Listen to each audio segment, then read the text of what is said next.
106 miles to Chicago. We got a full tank of gas, half a pack of cigarettes. It's dark, and we're wearing sunglasses. Hit it.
Hey guys, February 19th, it is Double Impact. I'm your host, Gabe Eltaeb. Welcome in. It's going to be a really fun night. Jericho will be here shortly.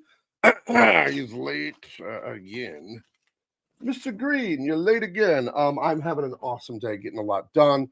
Really great news coming on the Big Man Comics front. For those of you that don't know, we've got some great titles coming. We still have a few of the Dean Cain All-American Lawman Volume 1. And I think I'll just jump right in. I'll show you some of what we have going on here.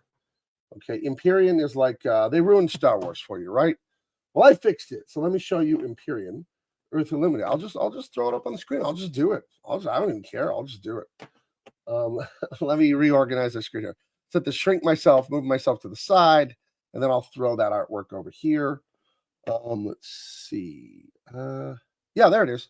Okay, so yeah, this is the cover to Empyrean. You've seen this many times. It's probably, I think this thing's like at least half a year old, if not older. And yeah, we've got a lot of great pages coming in on this thing. You've seen plenty of these. I'll go kind of fast. I don't want to spoil it too much, but this is an absolutely gorgeous project. Hold on, let me zoom in some. Get this shit out of the way. And yeah, it's really something. I'm very proud of this. It's action and adventure. Secretary Not Sure says, "What up, Gabe?" Michael Clue said, "I thought we were doing this one crap." This is Jericho's fault that we're doing Madam Web tonight. I told him to pick the movie. I told him to pick a crappy movie we can make fun of. This movie, Madam Web, is the worst movie I've ever seen. For 31 years, the reigning champion of the worst movie I've ever seen has been Junior, starring Arnold Schwarzenegger and Danny DeVito, where Arnold Schwarzenegger has a baby. Since 1994, that is the worst movie I've ever seen. Madam Web passed it. This is the worst movie I've ever seen, and we are going to mercilessly make fun of it tonight. The second worst movie I've ever seen is Deadpool. So now Deadpool falls to 3, Junior's 2, and Madam Web is number 1. The worst movie I've ever seen. No idea who this movie is for. No idea why it exists. This is storytelling by committee, and I know because I've worked professionally for these very large companies in storytelling. I'm a writer myself, and I know a story written by the bosses and the editors when I hear one. This was not written by the writers. Whoever got the writing credit, I feel sorry for them because they're probably a much better writer than you would give them credit for this horrible, horrible movie. This is the kind of thing where woke people who aren't good enough to become an actual writer, they're smart enough to get the job as the boss, as the editor, as the manager, and then they strong arm the creatives into doing the shit they want. I could smell that from 10 miles away watching this movie. If you have not seen Madam Web, It is the worst thing you'll watch. It is horrific. It's a testament to hold on, I have my glasses on. I'm trying to see something. But here are some gorgeous pages of Empyrean. Yeah, this is a sci-fi epic, and if you love action adventure and you hate things like Madam Web, you're gonna love this. But yeah, just showing off some pages here. Isn't this beautiful? Beautiful, as Bugs Bunny would say. It's got intrigue. It's got an evil dictator. It's got a lost, promised paradise that some good people have found clues, archaeological, historical clues about a, millennia, multi-millennia old legend of a lost paradise. And this leader who's so benevolent and gives his people everything they need, safety and security. We got a North Korea situation here. The people are kind of brainwashed and they are living under the boot heel. And he's telling them there is no lost paradise. It's all hooey. It's all nonsense. But some people have figured it out, and he's doing everything he can to stop them from helping the people get free. So Empyrean Earth Illuminated, it hits on a lot of stuff we're dealing with now in the Western world, right? We have a lot of wannabe authoritarianism, a wannabe dictators, a lot of things going on like that. So let's bring him in. Here he is, Jericho Green. How you doing, friend? Oh, all right. All right. It was Doing all Tuesday right. yesterday, isn't it? It was Tuesday. What'd you get up to today? Oh, nothing. Just working in the studio. I'm In the working hard like studio. it was a Tuesday. You sound like you're about to fall asleep when you do that. Tuesday. Right? That's not how all British, other than Matt Marsden, that's how British people sound to me. Right. That is our British guy. Matthew Marsden is our go-to. He's our British connection. Right. I was showing people Empyrean Earth Illuminated, and I wanted to show you I'll zip forward to some of the newer pages that I don't want to show everything, but it's gorgeous. It's almost done. The color should be done within a week or two, something like that. This book will be done, ready to go to the printer by mid-March. And you're going to love it. You're going to love it. But I want to talk to you about the mayor of Los Angeles. Before we get into Madam Web. I want to talk to you about the mayor of Los Angeles because I saw some of the worst propaganda I've ever seen. One of the most stupid things I've ever seen a person say out loud. No. Now, wait a minute. DEI hire, this is an awful woman, Mayor Karen Bass, let the Pacific Palisades burn to the ground, right? We all know about this, right? Yeah. And hold on. Let me I don't know if I'm ready. I'm glad I'm sitting down, but I don't know if I'm ready for what you're about to show us, honestly. Hold on. This is scary stuff. Isn't it? Whoa. Wrong one. Hold on. Present.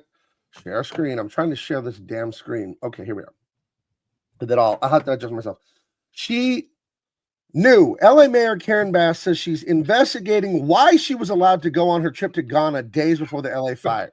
Wait a minute. She wants to get to the bottom of why was I on a luxurious taxpayer-funded trip? Who allowed me to go on this trip? Who did? Fly first class with an entourage, stay at the finest hotels, eat the finest meals, order all kinds of champagne and wine and filet and caviar. Who's responsible for this? We're going to get to the bottom of this, Jericho. Who put me on that plane? Damn it. Who did this to me? You know what? She's like B.A. Baracus from the A-Team. Remember they drug him because he was scared to fly? They'd have to drug him to put him on the plane. So maybe somebody did that. Maybe somebody drugged her. She woke up on the plane. It was too late. We're about to land in Africa. And that's how she got there. But I think the investigation would begin and end with her because she's the only person in question. Who and did? I would assume that I want to know who sent me on a taxpayer-funded first-class trip to Africa to go to a presidential inauguration and go to lavish parties. Who? Who did this? That is not in my name. Not in my name. I don't understand that. I don't understand that. You know how many times someone has forced me to go on a first-class trip around the globe? You think it can't happen to you, Jericho. You think it can't happen, and you're going about your day. You're innocent. You don't even deserve something like this happening to you. You're going about your day. Next thing you know, you're in that reclining chair, and they're handing you a warm towel to clean your hands before they bring in the amuse-bouche and some warm nuts. and then they'll bring you the dinner menu. You know, Poor thing. yeah. I don't even know. I don't know how she's going to get through this. Is there Poor like some sort of thing. PTSD counseling or something? How is she going to go on? You know, The important thing is that she's been able to go on Yeah. thus far. But you know, Yeah. it's like when you get into a little fender bender, you know, Yeah. you don't feel it that day, but the next morning you wake up, you're pretty sore. So maybe it just hasn't hit her yet Right. as to, you know, the impact of being forced to take first class trips But around the world. let's put on our Sherlock Holmes hats. Who do you think is the most likely suspect? Like if you had to it was probably, you know, Colonel Plum in the library, it was Colonel Mustard in the sitting room, or you know, it was Mrs. Green in the whatever. Who could have done this to her? Who could have sent her on this easily 6-figure trip to Africa when she's the mayor of LA, has no business in Ghana? There's no relation there. There's nothing, no reason to be there except to waste our fucking money. Oh, and don't forget, right after she got elected, she said, "I will not take trips overseas. I won't take taxpayer funded trips overseas." She did. That's how she would end every rally speech. It's like, and I am not going to Ghana, and the crowd would go crazy, dude. Well, I think I can boil it down to 3 words as to who perpetrated this dastardly deed upon this poor LGBTQ member, who also happens to be a woman of color. Now, which one of those is more bulletproof than the other? That's up for debate. But it's very simple. Are you ready? This is who did it. This is the end of the Scooby-Doo episode. We pull the mask off. Oh man, Johnson. This is it. You ready? What? The white man. That's who did it. I guarantee you, some cisgendered white man had something to do with getting her over to Ghana. I think he slithered up next to her because, you know, they're all very serpent-like. Yeah, serpentine, we like to say. Yeah, wouldn't you like to take a trip over to Ghana? He said, wouldn't you like to take a trip to the dark continent? Seas. Overseas. She's like, and she Mayor was getting Bass. would you like to take a trip overseas? Now, when they do that, that's when you get kind of, you know, in the vampire movies, when they bite somebody, it's orgasmic. It's yeah. So when the white man slithers up next to you, you're kind of, huh? She's like, Ghana, and he's like, yes, go to sleep, Mayor Bass. And she's like, huh? But I told my constituents, huh? And then the next thing you know, she's in kente cloth, and right. She steps off the plane. They're doing some kind of choreographed dance got a to welcome dashiki her. On. Yeah, she's like, what the, how the, who the, and then she didn't go right back on the plane and say, take me home. She was like, well, you know, when in Ghana. And then she kind of got off the plane. You don't want all this caviar to go bad. Yeah. Well, they opened the caviar, you know, dun, dun, dun, dun, dun, dun, her and her staff are doing like, excuse me. This is a metal caviar spoon that ruins the flavor. I need you to bring me the ivory spoon. Thank you. And then he whispered over to her handler, kill her. So that poor lady who brought her that metal spoon was promptly shot. Can you imagine? Can you imagine the audacity to bring a metal spoon to caviar when you know it's supposed to be ivory? And that's why she needed to be killed. Lesson learned. So, you know, then her and her staff are doing the conga, bum, bum, bum, bum, bum, bum, off the plane. Hold on. You can't just drop a conga like it's nothing. I have never been in a conga line, and that looks insanely fun. I'm pissed, dude. That's like I'm at a white people's wedding, and they're doing the chicken dance, and they're doing the conga. Well, that's always the camera pans out, you know, after the camera pans out, and all the stuffy older white people who are standing in the way of the youth throughout the movie, they've all come together and they're cool now. Dun, dun, dun, dun, dun, bum, bum, bum, bum, bum. Hey, everybody's having a good time. In the first act, the stuffy old people saw the teens dance. They're like, we can't have this devil dancing. Lots of jowls. There are lots of jowls involved in that. But then the grandma like pleads with the grandpa, come on, Harold, we used to do the conga in the old days. It wasn't so bad. That was different, Ethel, Margaret. I guess you're right, Ethel. It's all right. A little conga never hurt anyone. Hey, and then the kids fight, and then he shows them pictures.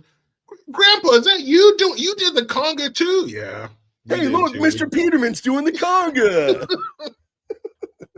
Gabe, you know what just hit me? I just had an epiphany. I'm about to solve these wars. I'm going to stop these wars, bring peace to the Middle East and to Eastern Europe. But conga. Trump needs to go over there. Hey, Putin, Zelensky, huh? In Soviet Russia, conga does you. Yeah, and they can't. They try to fight it, right? And then their toe starts tapping. And then next thing you know, all right. He's all mad, standing with his arms full. But then you see just tip of his little. He's a little guy. He's 4'2". That little toddler shoe that he wears just starts beat bopping to the beat. That's right. And then next thing you know, you got him. And Zelensky and Trump are like, get in here. Come on, you little rascal. And then they conga all the way to Gaza. Right. And they're like, hey, Palestinians, Israelis, huh? Come on. And then they hug. And that's what we do. We just conga around the world. Conga can solve everything. So just conga around the world, bringing peace to all. And then that's that. Yeah. You're welcome. You're welcome, bro. I got to grab my drink. It's right behind me. 2 seconds. Do that. You can still hear me. It's right over here, though. Hold on. Is this clickbait? No. No, we're going to talk about it. Yeah, we're going to tackle this piece of shit. We're doing this together. Someone wrote that to me on my comments this afternoon. They said, this is the most clickbait, grifter, whatever. Madam Women isn't the worst movie. Maybe forgettable. It's like, okay, Dwight Schrute. Do you want me to do like a scientific study on what is actually the worst movie? It's an opinion. I don't know. This might be a fact. Here's the thing about the world I live in. I am an artist, in case I haven't said that 80 billion times. I'm a comic book artist. That's a very nerdy hobby. I, as you can see and hear, am not a fucking nerd, and I never have been one. I just really, really, really like drawing. So I was never around artists growing up at all. I was around, athletes and football players and football coaches and manly stuff all the time. What do you need? I know about that. What are you doing? I have a guest. I have an unannounced guest barging in, asking questions. And it's taken me. I've been a professional artist for 25 years now, but getting in the comic book industry has been like, wow. There are some nerds like the way that actually, dude. Well, if you set a phaser to stun, it could still be deadly in certain scenarios for certain aliens races. Bro, go do a push-up. That's enough. That's enough. Yeah, those guys exist. They do. Excuse me, those people are alive and well. Excuse me, sir. I couldn't help but notice that you were wrong when you were describing the TIE fighter. It stands for Twin Ion Engines, which is one of the original fighter craft that the Imperial Space Navy. It's actually a Navy in space that Darth Vader is the supreme commander. Oh my God. What goes on, dude? Shut up, dude. Like I like drawing. I don't care. But I was exposed to it at Warner Brothers. I went back in this one room where a bunch of these video game concept artists were working. Really nice guys. We hung out. We were buddies for years. But the way they would talk was alien to me. I'd never been around it before. I'd like, hey, who went? This is like 2009. Like, who went and saw Avatar? Like, oh yeah, it was cool, whatever. And then I proceed to hear them for an hour and a half bitch and moan and nitpick the stupid movie to death. And it's like, do we even enjoy this stuff? But then I thought, you know what though? The analog is for me is like sports, because I'll sit there and listen to sports radio and they're breaking down the Denver Broncos inside linebacker zone blitz scheme. And like, okay, I kind of see the similarity. You nerd out on sports, you nerd out on teleporters and warp drives, I guess. I don't know. It is a bit weird for me though. Yeah, that is true. And people can say that stuff like sports and stuff like that is nerding out over things like that. And we all have things that we quote unquote nerd out over, but Nerds are nerds. Yeah. There's nobody saying, wait a minute, you're training the Tampa 2 defense? Nobody's saying that. Right. Here's the thing that I think separates nerds from just someone obsessing on sports or whatever. Nerds, I think, are socially awkward. Like they don't take social cues very well. They'll just say blunt or rude things to, like, you're talking about Conan the Barbarian and you make a mistake. Actually, that was the Mithril sword. He did not get the other sword until he defeated King Valerian. And that was in the third book. Like, listen, thank you. Like, thank you for being helpful. But I don't need all that. It's fine. Yeah, I don't give a shit. Yeah, they're definitely a little autistic in some ways. But yeah, I love football. I could listen to football talk radio all the time for hours. I have done it for hours, on a long drive or something like that. Right. Yeah, I can listen to it for hours. It's just interesting. It's hard to explain. Whatever you're into, you can just, listen to it. People talk about it, experts and stuff like that. All day long. It's great. Yes, but you should be able to obsess about your hobby and look someone in the eyes when you shake their hand. That's true. And shake their hand firmly. Right. How about that? Ooh, you like the dead fish handshake? You like that? Man, come on. I guess. And it's soft too. Ugh, what if the clammy guy? He just feels like his hands were in hot butter or something. You can't be both. You can't have a soft and soft. Slimy handshake. It's one. Bring you the soft and clammy on a Wednesday night. No, one or the other. It's like a chick. You can't be ugly and a bitch. Right. Pick a lane. Pick a struggle, lady. Be nice or lose weight. You're not doing both. Because if you're an ugly and you're a bitch, you're gonna have it tough. Can't have both. Kara says she's sorry she's late. She was watching the U.S. curling mixed doubles curling Olympic trials. Riveting stuff. Talk about niche. That's a niche. That is that's the one where they slide the big stone on the ice and the guys are in front of it with those scrub brush things to steer it and speed it up, slow it down. Yep. Interesting. Yeah, I mean, hey, that's cool. But is it a sport? Is curling a sport? What makes something a sport? It's not a sport. No, it's a competition. It's a skill. It's like darts, bowling. Those are not sports. They're games. So in order for something to be a fucking athlete because you threw darts, get out of here. But so being something that is deemed a sport, you have to be in shape to do it. Yeah, sports involve your heart rate going up to at least zone 2 and sweat. That's what sports involve. Yes. So those are physical. Those are the requirements for something to be a sport. I would say in a general sense, of course, there's probably an exception somewhere, but I don't know. Yeah, because like shooting, archery, things of that nature. Those, I would say those are skills, but you have to be. That's a definite skill. Right. But if you could be 300 pounds and do it, I don't think it's a sport. What about football? It's 320-pound linemen. But those are very athletic linemen, and they're not 5'8" either. No, they're my height or taller. If you're 6'8", 6'9", 300 pounds, that's different. That's always weirds me out because I think if you're 6'4", you're in the top 98.5 percentile of height, but I'd be one of the short guys in the NBA. I'd be a guard. Like Steph Curry, he's 6'3", and he's small, quote unquote. But if you meet him in real life, like most people be looking up to him, like, damn, that's a big dude. But the linemen, those guys are 6'7", 6'8". They're huge. Not only are they big in weight, but they're tall as hell. But I would definitely, to be an offensive lineman or defensive lineman, you better be in shape for sure. What does Robot Dad have to say about handshakes? Hey, Robot Dad, I'm going for a job interview on Tuesday. Little nervous, but I'm gonna get it.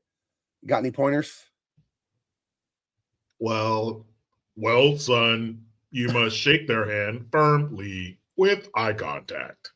Now, how firm is too firm? How long do I hold it? Is it a full, like a couple pumps? Does it go back and forth? What is there a special thing that will impress the other guy? Well, I'm glad that you asked. You shake their hand, not too hard. You do not want to pop the knuckles. One shake up, down, eye contact, release. Okay. Now, what if he doesn't release? Like, I kind of feel he's like holding on. Like he wants me to give in and I have to release first. Do I force him to release? You release. Put the awkward ball in his court. Okay. So then if I release, then he's kind of hanging on and then that's really weird. Yes, but he would be the weirdo. Now, one time, the last job, I went to the interview, and the guy gave me one of these. I'll try and show you. He went like that. He did the little tickle with the middle finger when we shook hands. What did that mean? Was that like, hey, I really want to hire you, or get the hell out of here, or there's donuts in the break room? It was some sort of code, but it was a shake with a little tickle from the middle finger. What is that? I didn't figure it out. Run, run, run, run. He kept smacking his lips too. It's very, very off-putting. It was like he just ate a rotisserie chicken, like his lips looked all greasy, and he just, while he was talking, I didn't like it at all. He wanted your butthole. Okay, well, I would have liked to have known that going in. You know, that would have been. No pun intended. You just missed a great opportunity to go, danger, danger.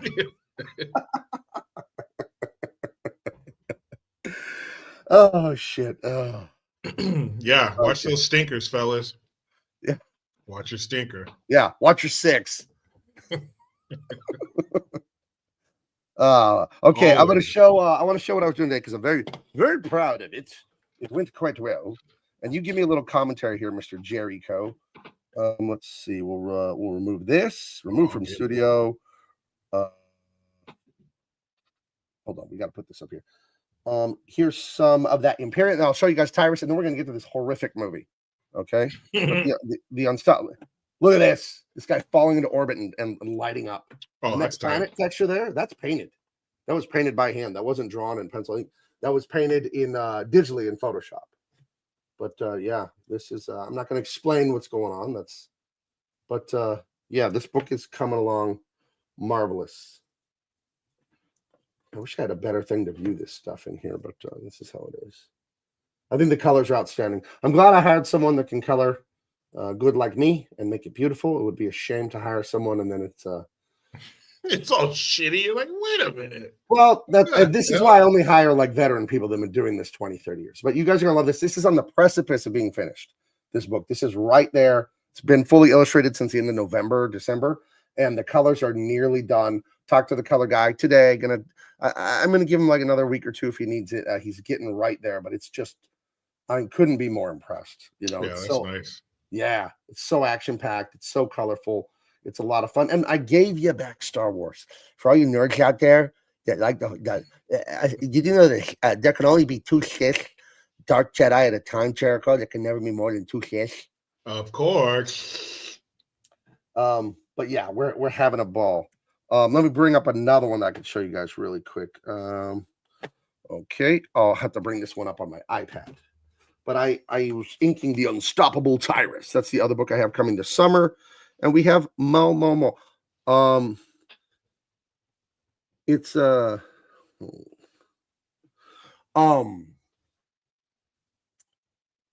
I've decided that I'm going to be working on I think doing the Jericho Green book. I might be illustrating that. I've been looking for someone for that for a while, but I think it's going to be me. So hold on. Here we go. Here's some of the work. No problem with that. Yeah. I have my friend Akion. He does a lot of layout stuff for me. So he helps me a lot. He gives me a lot of pointers, a lot of help. I'll send him work and say, hey, what do you think of this? You know, what do you think of this? What do you think of that? Okay, here's a little bit of what I did today. No explanations. I don't want to spoil a story.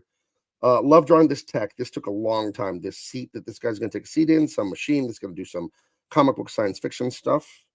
And this is really fun here to use the negative space. That means instead of drawing an outline around the character, you use a lot of the white to define the shapes instead. So you're using the white to define the hair there, and there's no like contour line on something. The contour is the outline of something. But yeah, this is we got our goat guy Cormac, and then the evil Gorgon. She's making some evil plans. So this was today's work, and it came out wonderfully. So I loved it. It was a lot of fun. So let's see. Oh, let's see. I'll make this bigger so you can see better. That's the one you drew the other day, correct? No, the other day was the page before this. I didn't go live with this one. I didn't go live Wednesday morning. I went live Monday and Tuesday morning. So, but yeah, this is it's coming out great. This is a lot of fun. But I'll be inking live again tomorrow, the page after this.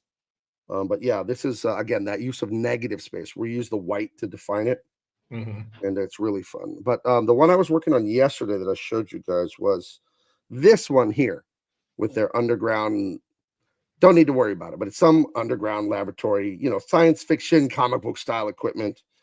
And yeah, these are bad guys and they're up to bad guy stuff. So this is a lot of fun to have created these characters and to work with the my collaborators on this. But we're having a blast. So we're up to page, I want to say page 60 on pencils and 44 on inks from me. And as soon as my friend is done doing the this book, as soon as he's done doing Imperium, I'm going to have him get to work coloring the Tyrus book. So yeah, let me fix my aspect ratio here, and we will move on to Madam Web. Unfortunately. What have you got for me? I showed you my stuff, my big man comic stuff, but what have you got anything? Just moving along. I'm going to be picking up my presence on Rumble and Locals, so be on the lookout for that. But this news cycle is just so fast, man. I'm just cranking out like 2 videos a day. It's insane, the breakneck speed of the Trump stuff. It's wild. So I'm just trying to keep up, man. Yeah, I heard today that's great. There are 74 federal cases filed against Trump and Doge and Elon to try and stop everything, and so that's fine. Yeah, it just means that they're doing something right. Just look at who's mad. Right. Who's upset about it. I saw the congressional Democrats. They have a thing they want to pass. It's like Protect Your Private Data Act of something. So they want to propose a law. Mm-hmm. And it's basically so Elon and them can't get personal data from the IRS. Now, if you wanted to look at something and I said, Jericho, my phone is locked and I'm not telling you the password, that would definitely, it would necessitate that there's something there I don't want you to see. Now, it doesn't mean it's bad, but there is something I need to hide from you. I could have a good, legitimate reason. Mm-hmm. Or I could have a bad reason. Now, when it comes to a lot of money, a lot of billions and billions of dollars taxpayer money, my guess, the probability is it's a very bad reason, Yep. Yeah, not a lot of oversight.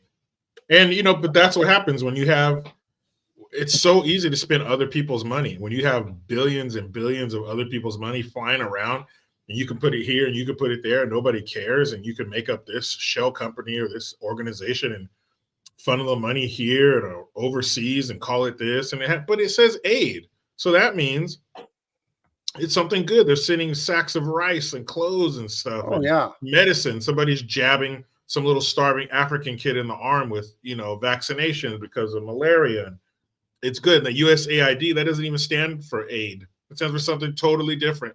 That's true.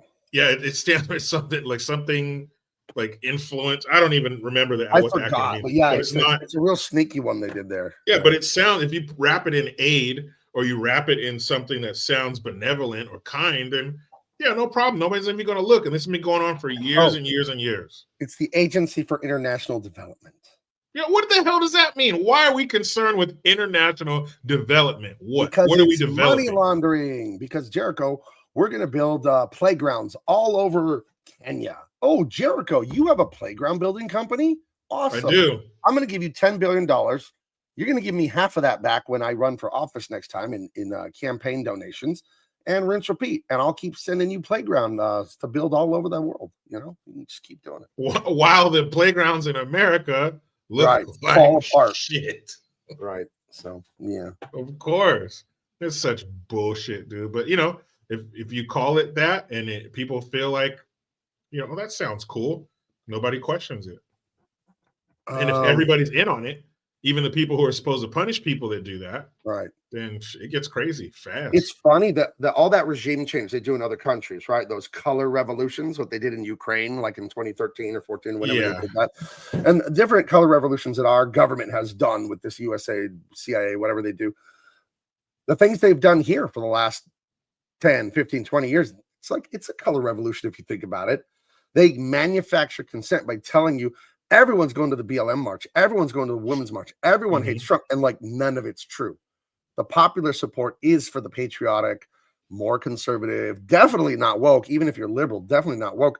But since they control the news and they pay all these people to go march and go protest, you notice there's no protests or marching against Trump right now when there should be more than ever. That was all fake.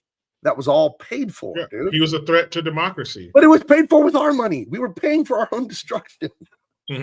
That's why I don't have a problem with have you heard, I'm sure you have, you heard them float the idea of sending people $5,000 a piece. If Doge hits $2 trillion in discovered waste, then they're going to send people a $5,000 tax return check.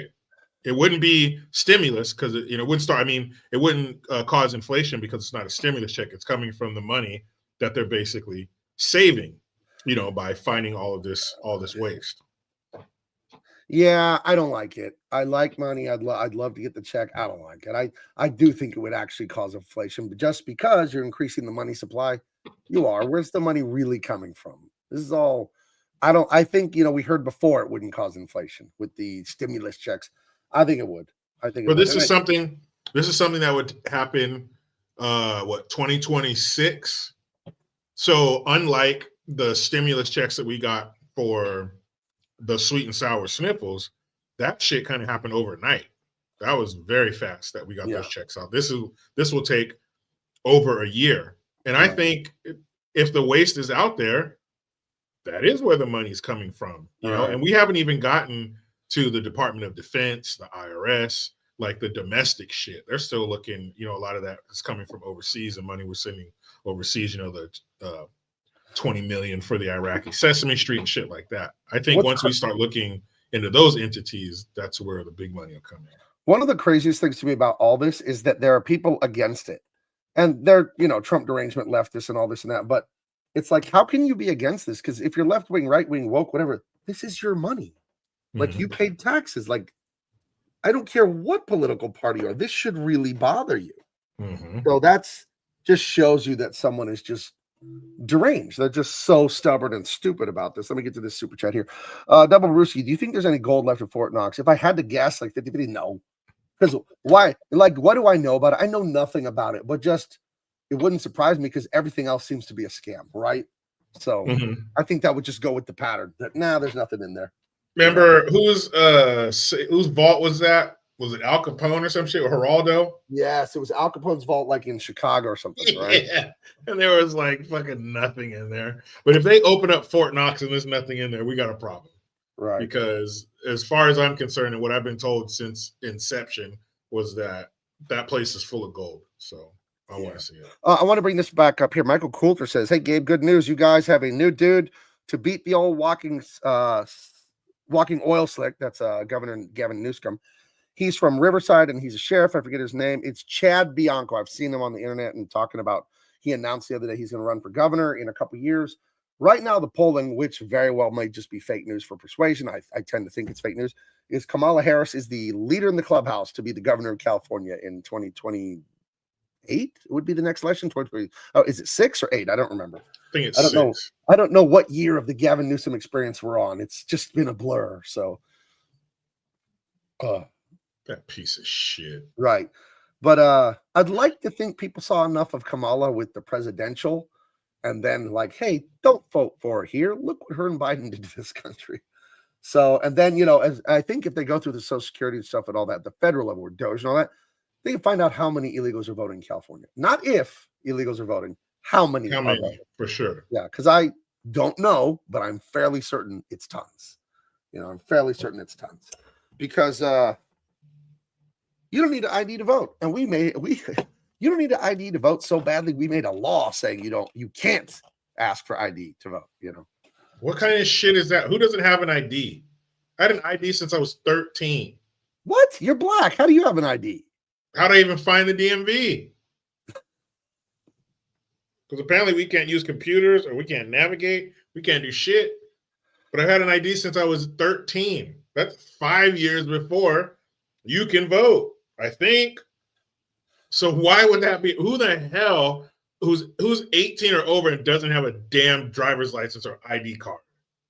I don't know. Just weird people, right? Like it's not bad, but it's like there's like unusual situation or something weird. Then you shouldn't be voting. Yeah. The hell? You can't get your hands on some damn identification? What the hell, man? I like Double Brewski upping the ante here. He says, my conspiracy theory, there was never any gold, or at least not that much in Fort Knox. I suspect it was a ruse created to give our allies a sense of security that the U.S. could always pay our debts. Then what the hell's in that building? Yeah, at this point, I'm questioning if Montana actually exists. I think all the government does is lie, dude. I've never been to Montana, so maybe it doesn't exist. Yeah. Yeah, Heather brings up that's why they can keep counting for too much time. Heather, I could have sworn I heard someone on the radio like last week, mid-February, just say that California finally finished counting votes. I kid you not. I'm going to Google that right now. I'm almost certain I heard that on the radio last week. California. Holy hell. I hope it's true, too. I can't stand when men who are bald. Let's see. Okay. News.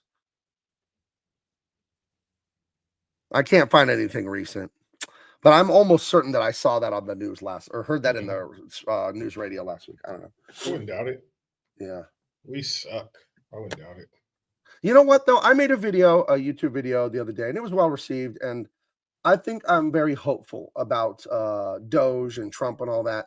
And I know there's an effect that's bigger than the federal government, that he will get, look what's happening with Ukraine and all that. He just calling out Zelensky for the thief that he is, right? That we all know. The brainwashed people put the Ukraine flag in their bio and don't realize you're being fleeced. But he calls out everything. He calls out Mexico, Canada. He calls out Gavin Newsom. And because of Doge, Jewish Family Services right here in San Diego shut down. They laid off the 100 people. And all they do is help illegals be here. That's what Jewish Family Services done. There's like Catholic Charities is another big one here. And they got, I think, like 22 million a year or something like that. And they closed this week. It was news here on San Diego News that the Jewish Family Services closed. And I think the Catholic Charity, whatever, for the illegals, that's closing too. So you see Trump stuff is affecting federally, but that is affecting the town I live in. This is San Diego, not just California. So I do think it's been twisted. It's been against the common man my entire life and before I was born. And it is now changing. So I'm not leaving here, California. I think as bad, as far left as this place is, I think the same thing can happen here that is happening nationally. I think it can be changed. Why not? It doesn't violate the laws of physics. So it is actually possible, maybe unlikely, but I think it's worth it. It's too nice here. It's too beautiful. There's too much potential. So, yeah, Secretary, not sure. He's a San Diegan, so he knows. He knows. He knows all about it. I tell you, Jericho, you can ask my wife. I have noticed since Trump got inaugurated and the ICE crackdowns, less traffic everywhere I drive. And I told my wife about a year and a half ago, what's up with all the traffic? I think there's 10 million illegals in California, not America. I think there are 10 million here. Yeah, remember they pushed that 11 million bullshit for years. You mean tell me all these years and only 11 million are here? Shut up. Right. Maybe I think there's like 10 million in our state. But I like driving to LA. We go up the 5 all the time. Just sit in traffic in Del Mar and Encinitas, and we just cruise up now. It's like the old days, like 8 years ago or whatever. And I went to this Mexican grocery store that's famous. There's like 15 of them in LA, and there's one here in Escondido, which is a very Mexican, has some very Mexican neighborhoods. And it wasn't packed like the first time I went there. I went to this taco shop, like one of my favorite taco shops. I've been going there for about 15 years. Sunday afternoon after church, this place is loaded and not a word of English. It's all Mexicans that are eating tacos and menudo and everything. And I went in there and I'm telling you, there's 30 people in here every Sunday if you go in the afternoon. I went in with my wife. There were 2 other people at one table. You know, like it seems different, and it seems different consistently. So I don't know what's up. Could be my imagination. Look at Heather with the ultimate fantasy. I'll let you go. She says, I think California flipped. It flipped red already, and that's why they kept counting for so long. Wow, that's a theory, huh? That's a great idea, and I hope you're right. Yeah. But you know, California, you hate to see, you know, the infrastructure that was built around illegals being here, like that taco shop, who probably had a lot of people who were illegal and wanted that taste of Mexico, and it was authentic. Dude, it's so whatever, so you know. And you hate to see, if that's the case, you hate to see businesses like that suffer who depended on that revenue. But it's an unfortunate side effect of cleaning up this mess because it shouldn't have been like that. Those people shouldn't have been allowed to come here and become a part of our society unless they took the proper steps. You can't just hop the fence, and grab a plate and start getting your food at the barbecue. You got to come to the front door. I have to know you. Fuck that, man. That's not cool to do that. And you hate to see people who have legitimate businesses who are American citizens who provide a service to those people, and they're now gone. But hey, man, that's how it has to be. You got to go. Jose Taco says King Taco. No, man, it's Mi Rancho Market. It's in Escondido, near the north, more on the north end, and it's a grocery store. It's a butcher shop. It's a full-on Mexican little grocery store, but they have a taco counter there. But they serve everything: tacos, burritos. They have soup. They have menudo, tamales, everything. It's delicious, dude. It's so authentic. So it's Mi Rancho Market. I've been a customer there.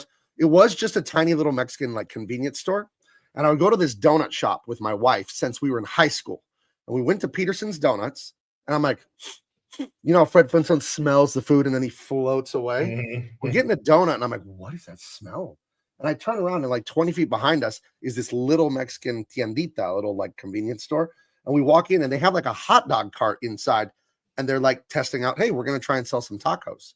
So we got a couple. And they're those little Tijuana street tacos, the dollar tacos. Oh, you get some cheek meat, you get some al pastor, and it was delicious. And now they're they have a way bigger location. They got huge crowds of people. But I had them cater my daughter's quinceañera. I think my mother-in-law had them cater not a wedding, but an anniversary, a 10-year anniversary or 15-year anniversary. Our family has used them off of our recommendation. We told our family how good this was. Big Baby's baby shower, we had it catered there, and it's excellent food. But the last 2 times I've been there, it's been pretty empty. Crickets, man. So, hey. So, no, Jose Taco, this is not a chain. He's saying they have them in El Paso. They have the same name, I'm sure. No, this is a one and all. This is one. This is a family-owned thing. There's just one of them. So, yeah. Rancho. Yeah. Mi Rancho Market. So, Mi Rancho. Yeah. Mi Rancho. Right. So, it's time. Now, we've been friends for 3 years. Yep. Good friends. You've come to my home. Yep. We've broken bread. Yep. You've stayed at my home. You've slept in my house. Yep. With my dog Gene. My dog Gene likes Jericho. Yeah, but not in the bed. No, we don't want him on the furniture. Come on. Come on. And our friendship was put to the test today. Because I told you to give me a horrible movie that I could make fun of. Mm-hmm. And this is, as I wrote on the screen, the worst movie I've ever seen. For 31 years, Junior, starring Arnold Schwarzenegger and Danny DeVito, where Arnold Schwarzenegger has a baby. Junior. For 31 years, Junior, that movie reigned supreme as the worst movie I've ever seen. Mm-hmm. Within 10 minutes of watching this, it was knocked off its perch. Arnold fell. And, since he was a reigning champ for so long, I'm going to bring him in, and I just want to ask him what it was like and how he feels about being replaced by these horrible, horrible women. Welcome to the show, the one and only Austrian Thunder, Arnold Schwarzenegger. Yeah. Hello there. Glad to be back here. It's been a long time, dear. Yeah, well, it's been a while. You were kind of against Trump, and you said some things that we didn't like, so we put you in timeout. But we're glad to have you back. All is forgiven, Arnie. And I just want to thank you because your tenure as the star of the worst movie I've ever seen, Junior, all good things must end. 31 long years as the king of the worst movie I've ever seen, dethroned by something I can't even put into words, Madam Webb. How does it feel? How does it feel to finally rest those old bones, that you don't have to defend the title anymore? Well, I like that it shows that I'm still strong. I got the muscle because it took four of the ladies there to take down one Arnie. Yeah, 4 ladies to take one guy. Yeah, that's true. Yeah. They took the 4 ladies to dethrone me from the worst movie. You say me and Danny, years ago we made Junior when I got to be pregnant and the baby and all of that there. But how would they get pregnant? Like they don't like the guy. Whatever. Right. But anyway, it's it's great that they took over. I can rest now and give up my position there is the worst movie you've ever seen in the Now, do you have any advice for these ladies going forward, how they can defend the crown? Because there's a lot of contenders. There's a lot of contenders. What would your advice be to them? How do they handle being the reigning champions of the worst movie that Gabe has ever seen? How do they handle it? How did you handle it? Well, like anything, in the life there, you can get used to it, no Okay. matter how bad it is there. But and when I heard that I was losing, my position at the worst movie I've ever seen there, then I saw the movie. This movie, it's terrible. Like I had to try not to kill myself. I was like, no, don't do it. Kick the stool. Do it. Kick the stool. Do it now. But like, no, I can't because I got to go on the show there and talk about it. But this movie is terrible, ladies. Don't worry, because there's nothing that's ever going to come out that's going to be worse than this movie. Just get comfortable up there at the top of the heap for the worst movie, because it was really bad. Yeah, I think your 31-year streak, your 31, Pete, I think it's in danger, and they've only had the crown for about 8 hours. But I think your crown is in danger. Yeah, no. They can have it because this movie was the worst thing I've ever seen. Like not just movies, but like atrocities, against entire people, and the communism and the killing and the war out there. It's none of that. The pictures and the bodies and the blood everywhere. Nothing compares to this movie. It's the worst thing I've ever seen. I found out that it's against the Geneva Convention to show this movie to hostages and prisoners. I found out. Yeah. Well, they have a copy of this movie in Guantanamo, the torture. Tell me, or put on the movie, and they say, okay, wait. No, please, I'll tell you anything you like to know there. All right, well, congratulations, 31 years. You can now rest. Any chance that you'll try to make a comeback and take the crown back from these ladies? Come up with a real piece of shit? And I just don't know. And everybody out there, before you guys get into the movie, I just like to say to you, I'm sorry. I'm sorry that you have to see anything about this movie. It's really, really bad. All right. Well, we'll make it quick, believe me, because I hate this so much. All right. Well, tell Lupita we said hi. We'll talk to you later, boss. Yeah. All right. There he goes. Austrian Thunder, the one and only Arnold Schwarzenegger, 31-year champ. Back to back to back to back to, you get it, 31 back-to-backs of the worst movie I've ever seen. Knocked off by Madam Web. Dude. Truly a dreadful movie. This movie is fucking terrible. Everything about this movie is bad. The acting is bad. The costumes, this makes the CW look like Oscar-winning costume design. But they don't even wear the costumes. That's true. You don't even very little of the superhero stuff. Oh man. I come to the conclusion after, what are we at? 17 years of the Marvel Cinematic, starting with Iron Man, that I don't think superheroes really belong on the big screen as much as we get them. I think back when it was once every 10 years or so, you had Supermans in the late 70s. 10 years later, you get Batman Returns. 10 years later, you get what would be you get like The Matrix. You get just stuff every once in a while that's outrageous like this. I think getting one of these every 4 weeks is horrible.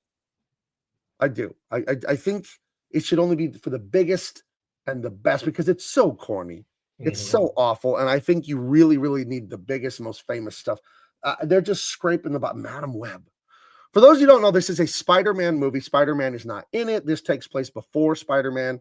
I think he's born in this movie. His Aunt May has a baby near the end of this movie, so he's an infant. But this takes place, I don't know, in the 90s or the early 2000s or something like that. It's a total girl boss movie, and Madam Web is a psychic, mystical character who's related to some magical Peruvian tribe of people who are bit by magical spiders that give them the ability to run and jump and climb trees. And I don't know if they can shoot webs, and they can see the future and project themselves into different time and space. It's I don't know. I thought that cocaine was out of fashion. Maybe I don't do drugs. Maybe it's the hottest thing in the world again, like in the old days. I have no idea. But I can't, like, everything is wrong with this movie. And I'll tell you this, as someone that's worked at these big companies, and I worked in the building, I was not, because a lot of people are just freelancers. So they answer an email and it's kind of over there. But I worked in the building for Warner Brothers for 3 years.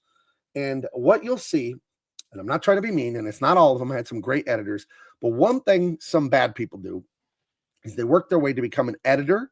So it gives them power because they are a failed writer and they want to write and they want their name and they want their fame and they want to steer the ship, but they're just not a writer. Most people aren't writers. This is like the NBA.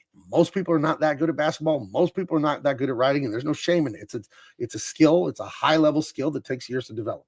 And these editors, they know if I'm the editor, I'm the manager, I get to say who gets to write, and I get to tell the writer to write my fucking idea. I'm telling you right now, whoever wrote this movie probably isn't a horrible writer, but their name is attached and they're ashamed of this. But I'm telling you, this is the managerial people's story. This is, what if we added a little more whiz or zazz? Could you add some more pop to the, that third scene there in the battle? Just stupid ass notes. If you work in entertainment, any of you in the audience, you know what I'm talking about. You'll get notes from people who don't know what they're talking about. They're just, because they're failed writers, they're failed artists, and I'm not trying to be mean, and it's not all of them. I've had some great editors that were great artists and writers in their own right, and they're now halfway retired. But this movie has the stink of too many cooks in the kitchen. This is art by committee, the worst kind of art. This is horrific, this thing. Because you can't focus in on one idea or interpretation of it if there's so many. This movie is 15 people in a room talking at the same time. Talking over each other. Yeah. But you can't focus in on a conversation because everybody, and dude, this movie is the equivalent of a game show where two people have to go through a grocery store and one person holds the ingredients and the other person's throwing it in the cart. You give me some mayonnaise, and some mustard, and some ketchup, and some pickles, and get some salsa, get some beef. It's just, dude, it's a bunch of gobbledygook, nonsense, horse shit. Ooh. And they put it into a movie and released it to the public. Well, one of them is fucking awful. Right. You're the writer of this movie, Jericho, and I'm your manager calling you up. I can hire you, I can fire you, and I'm like, hey Jericho, how you do today, bud? How's that third act coming along? It's coming along great. Just about to wrap it up. Got a couple more things. You know the part where they're fighting on top of the building and it's the four girls against the bad guy. Could you add like 6.5% more spunk? How? Okay, well, I checked my spunk meter is pretty. Whoa! You don't have to get mouthy with it. Yes, sir, would be fine. We could find other writers. Yeah, I'll find a way to get 6% more spunk. Well, we were now. Let me bounce this off you. I got to go to lunch in a minute here. Sorry. We were arguing, me and Joe. 8% spunk, 6% spunk. I said, let's split the difference, 7%. Can you do 7? Sure. Yeah, that's no problem. But I need it on my desk in the morning. But the other writers and I, we thought that there was enough spunk in this one. We could put a little more spunk earlier in the movie. Can you turn the zazz down 4% and then spunk up 6%? Well, in order for the spunk to, no disrespect, but in order for the spunk to work, you have to leave the zazz where it is for the spunk to work later in the movie. I mean, I won a writing competition in college. I don't know if you know that, but I was able to lower the zazz and bring the spunk up when I wrote the story about the paper boy who never came home. Yeah, so why don't you see if you can find a way to do it? How's that sound? Yeah, that's what that movie fucking sounds. I mean, we could look, we could examine like who's the boss here, like near you. No. It's not necessary. Like I said, we can look into it. Like I can call my boss and maybe he can tell you if I'm in charge or not. No, that's not necessary. We'll get those spunk and zazz levels right where you want them. No problem. And then I was thinking there should be robotic spiders. I want you to work those in to the final battle. Like we already have the spider guy. 1,000 robotic spiders that live underground in a kingdom, and they want to follow the bad guy as their new leader. But we're in New York City already. The story takes place in New York City. We need robotic spiders. I already promised Joe robotic spiders, and I want a lot of sexual tension between the spiders. They're all competing for mates. I need that in there. But there's not really any sexual tension. There's not really any romantic.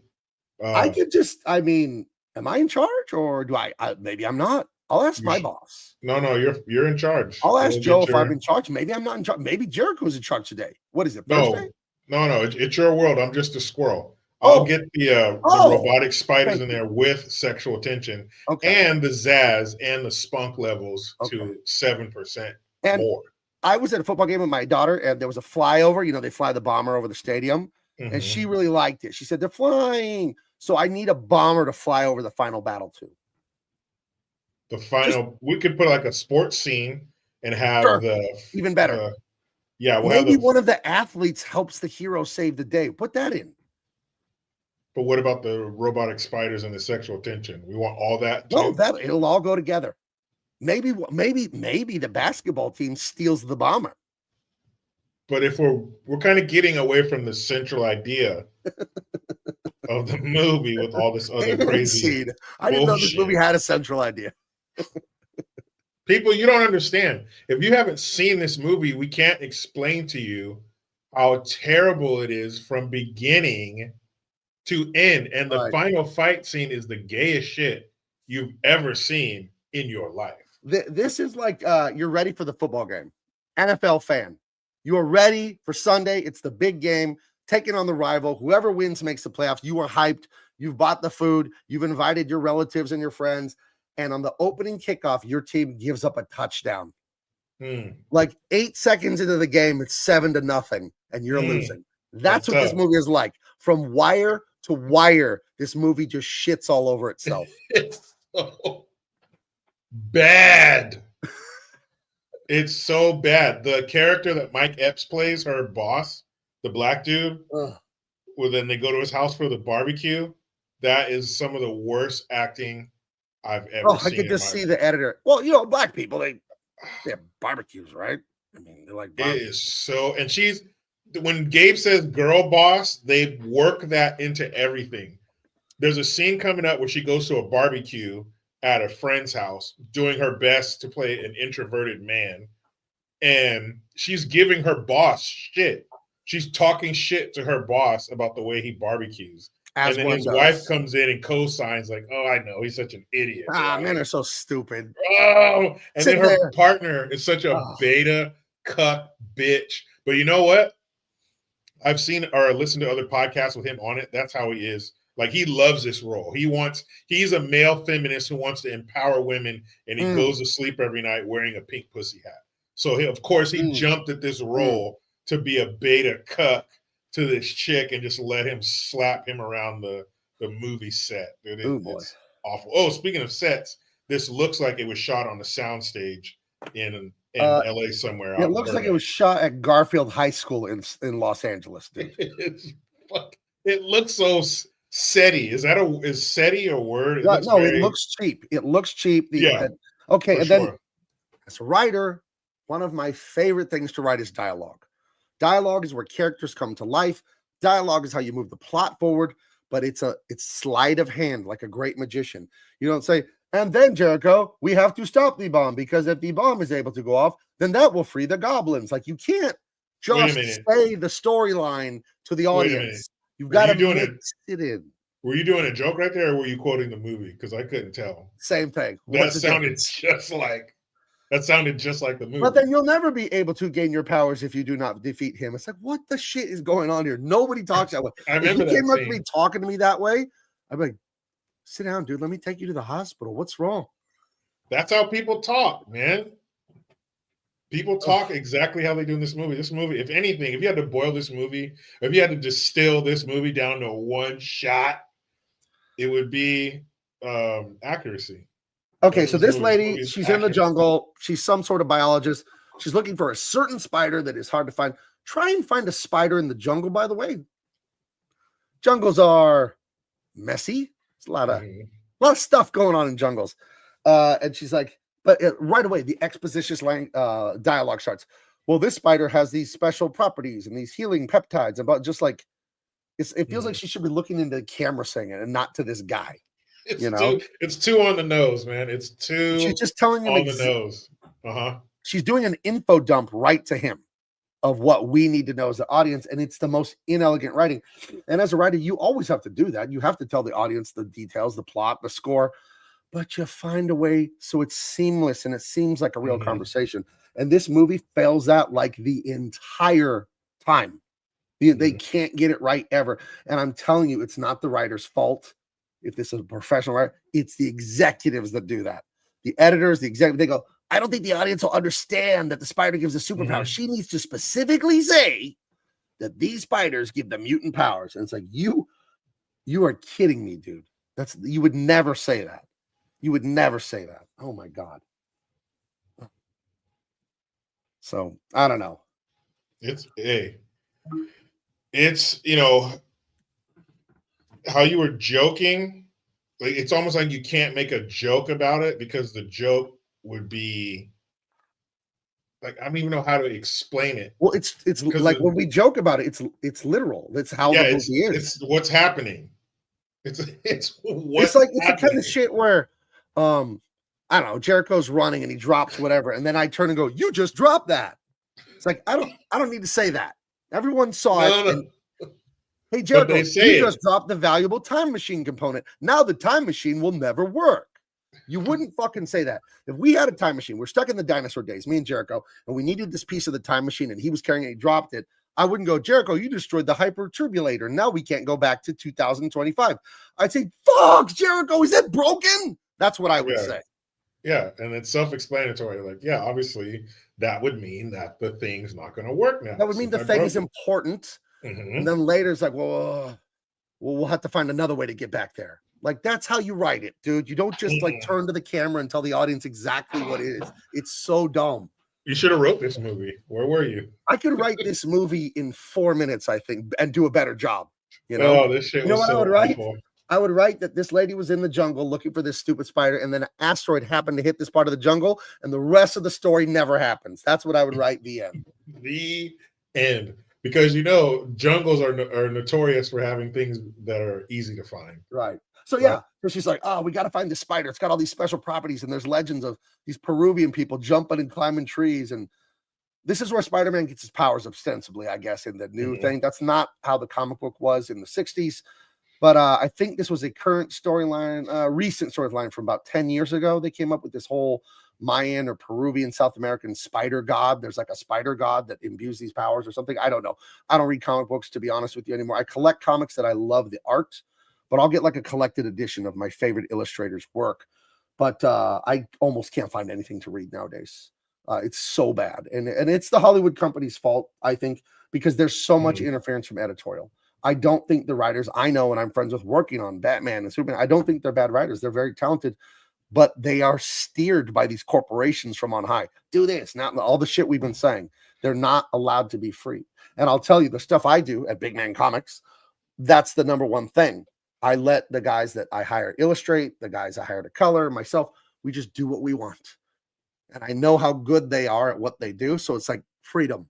You know, here's what happens on this page. And it isn't panel 1, panel 2, panel 3. I just say, here's what happens on this page. Have fun. Discover it. You know, be creative. And if you have an idea to change it, something you think would be more fun or more interesting, let me know. I'm totally open to it.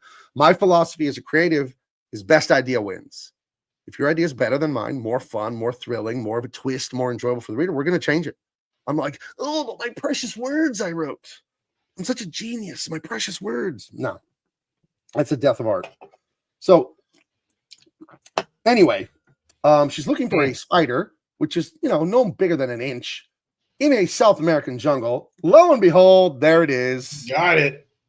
The spider's like, 24 hours. What took you so long? I knew I've been right here. I was here the whole fucking time. You didn't hear me calling you for movie? I was like, hey, you fucking brought him right in.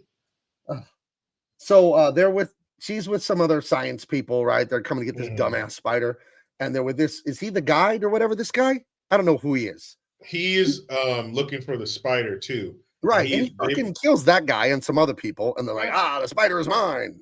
And fuck that guy.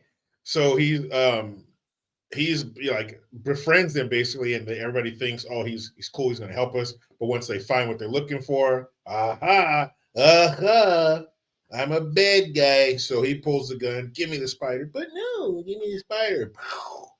Gun goes off. And he should have said, Give me the spider. I'm stealing it from you. If you don't give me the spider, I will shoot you and your friends.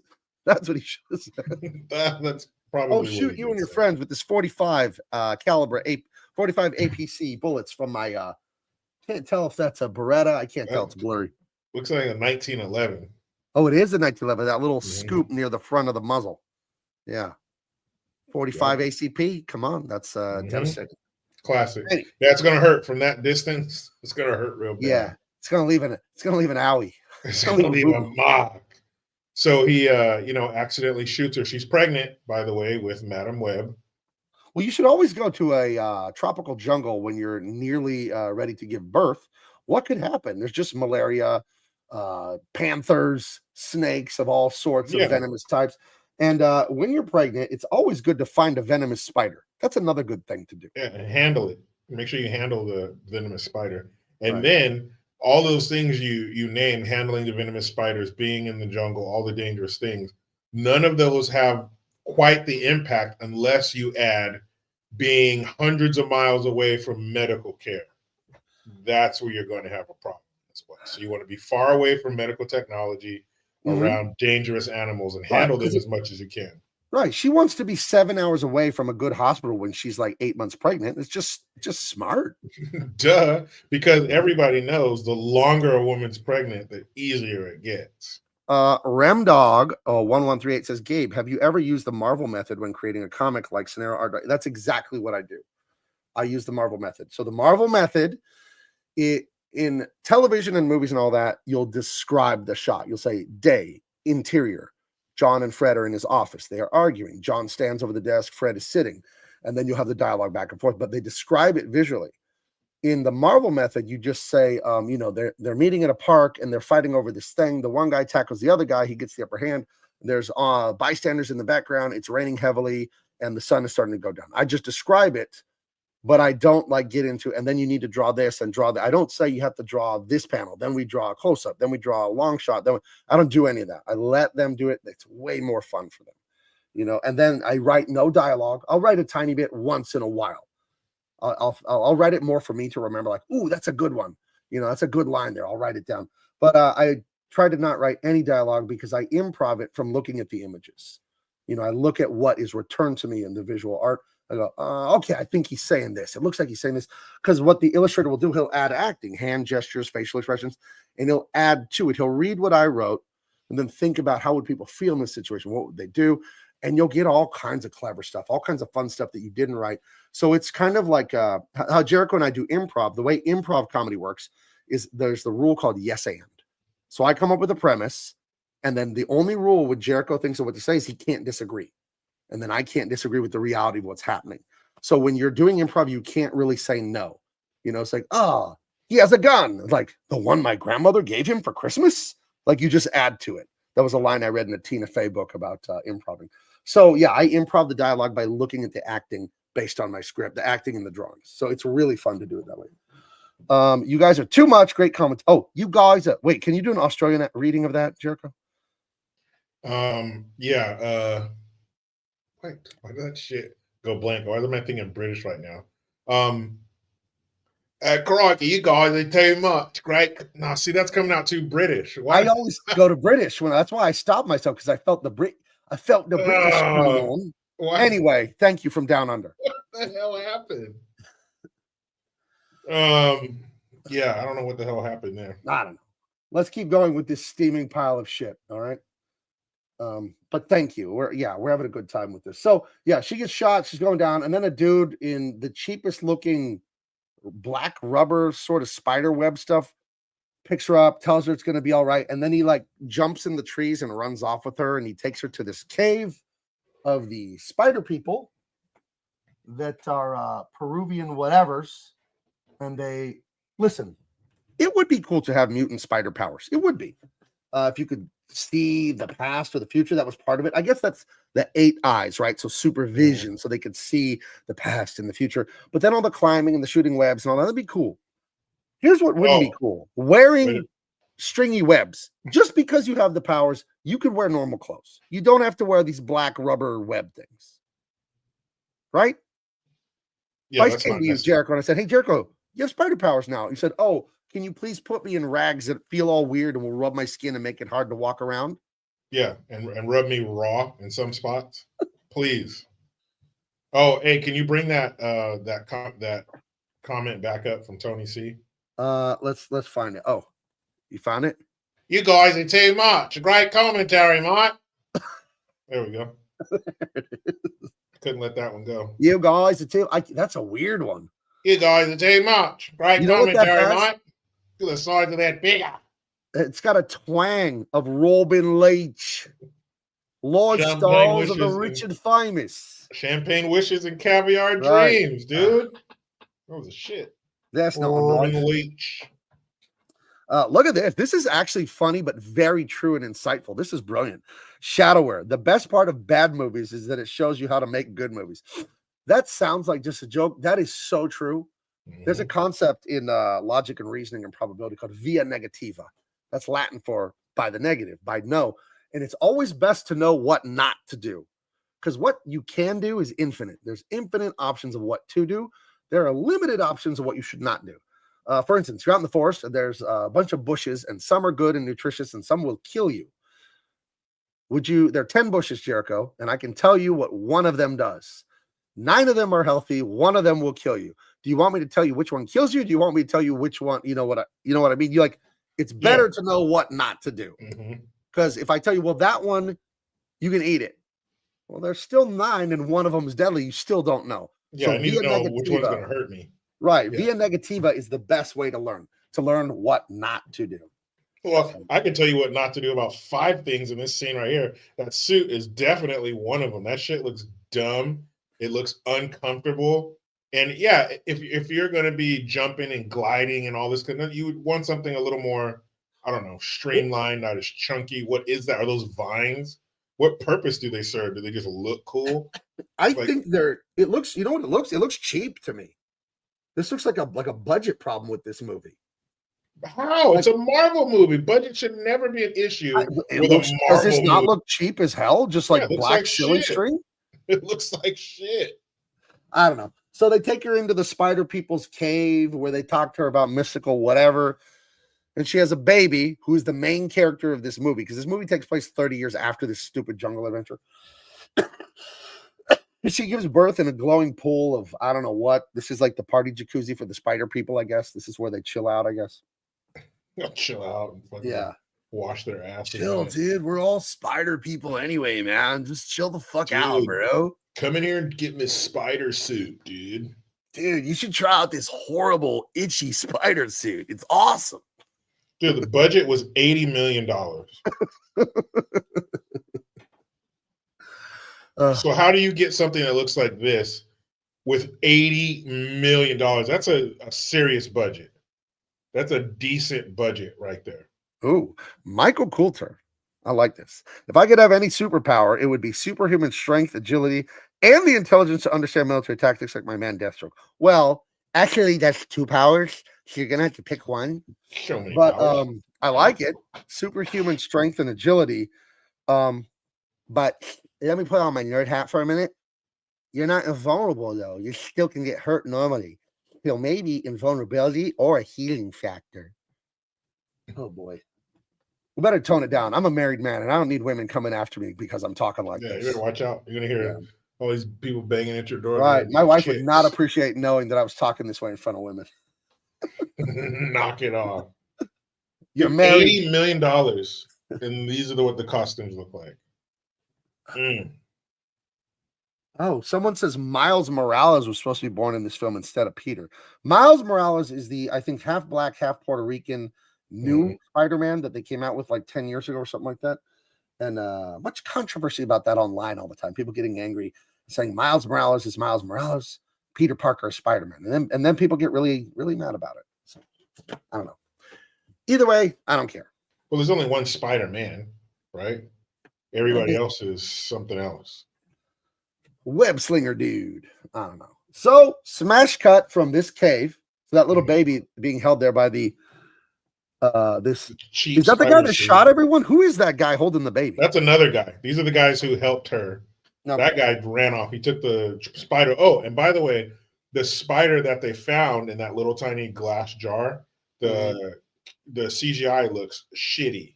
What? I'm not sure how shitty CGI still exists in 2025 or 2024 when this shit was made, but it I can looks tell you why. cheap. And I can tell you why, and it's a very boring, unfulfilling answer. It's very unsatisfying. The reason CGI from 20 years ago looks vastly superior to what we have now is literally the work conditions. I know this because of what I do for a living as an artist working with entertainment companies. The environment now for video game artists, movie artists, and all that is, just slave driving, overtime, crunching, 110-hour weeks, revision, all that stuff from the managerial and editorial class. Could you add a little more zazzle to his powers? And just, oh my gosh, just like, it's horrible, the environment that's going on now. They have the ability to make way better graphics now than they used to.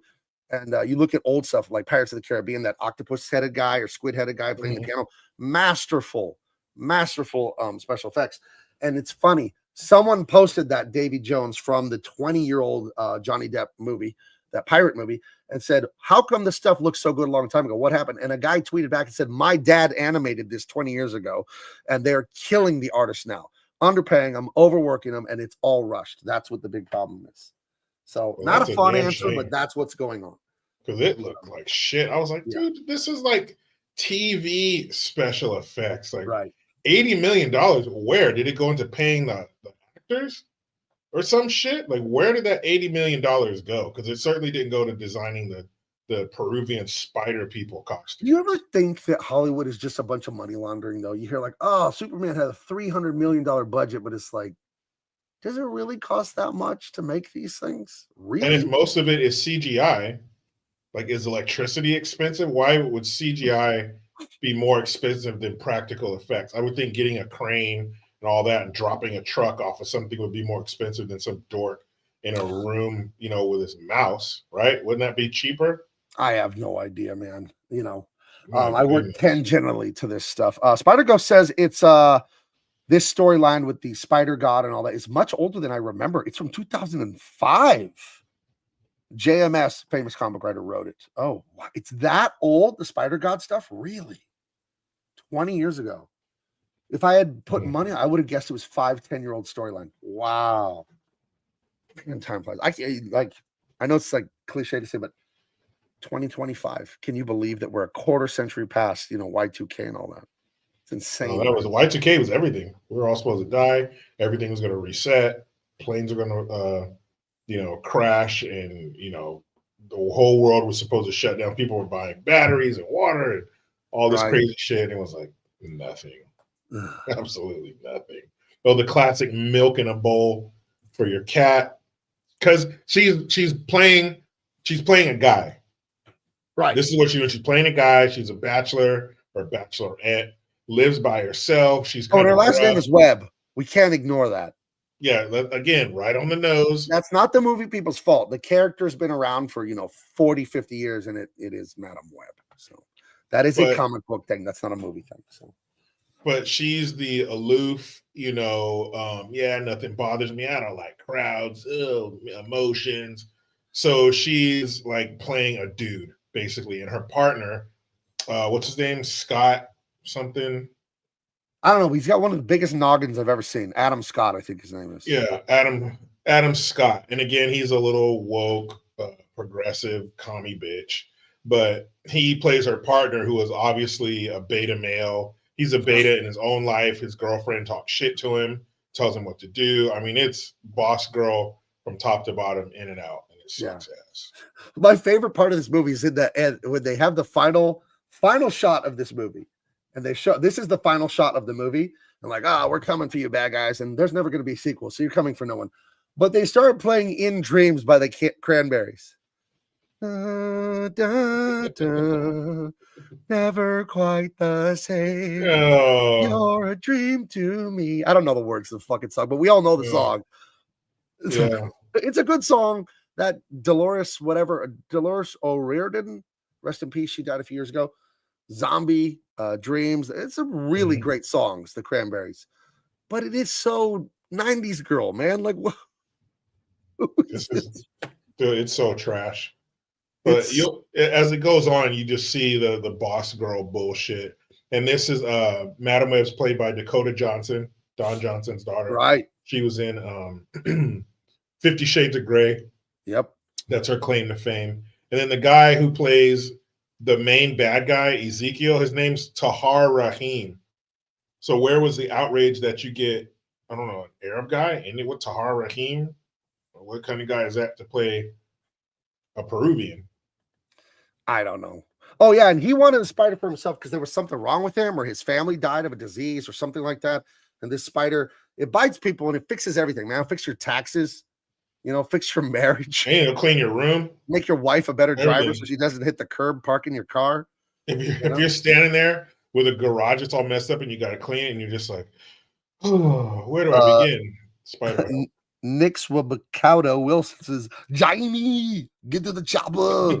Jamie. If you watch, what is it, Jingle All the Way? Jamie.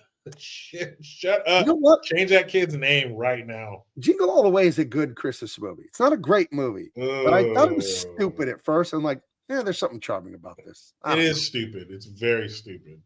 It's a terrible movie. Stupid, but I don't think it's bad like this. It's not bad. It's fun. I don't know. I think because it feels so 90s is what I think. But it meant to be corny and stupid like that. This isn't. This has an $80 million budget and it sucks. This is failure. Jingle All the Way they were intentionally being like that. This is just a failure. This is probably the best shot of the movie. I was about to say this movie looks like shit, but this is a great shot. Yeah, that classic New York, the taxi cabs, the buildings. This is the best shot. After this, it's all downhill. But no, even the color grading in the shot, the way they colored it, because they don't just shoot a movie and like whatever the lighting is, that's what we're doing. Oh, no. They go into the software and they'll push the blue and pull the yellow and they'll add a little here. It's called color grading, and they'll mess with the color when they need to. And this is fantastic. This looks outstanding right here. This is an outstanding shot.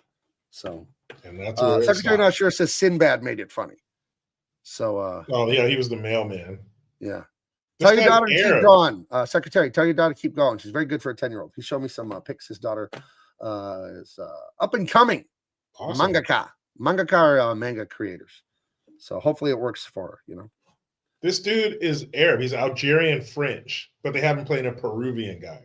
They couldn't find any Peruvians to play the Peruvians. Michel Kisi played Tong Po, and he's like Moroccan French, and he played Tong Po, the TIE fighter. So, dude, with some bad makeup.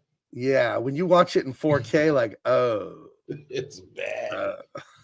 You can see the tape holding his eyes back and shit. Yeah, that's crazy. It turns out he does not have Asian eyes. That is called the epicanthic fold, or the non-Asian looking eye has the epicanthic fold there. So, Anyway, we established that she's a paramedic and she's sassy. Not too sassy, but she's that horrible left-wing woman thing where they're just tired. They're just tired, man. Just tired of Trump. Just tired of toxic masculinity. Just tired, Oh, it's so bad. There's a scene. Oh, this scene right here. This is perfect. Where they're in the hospital. That's her beta partner to the left.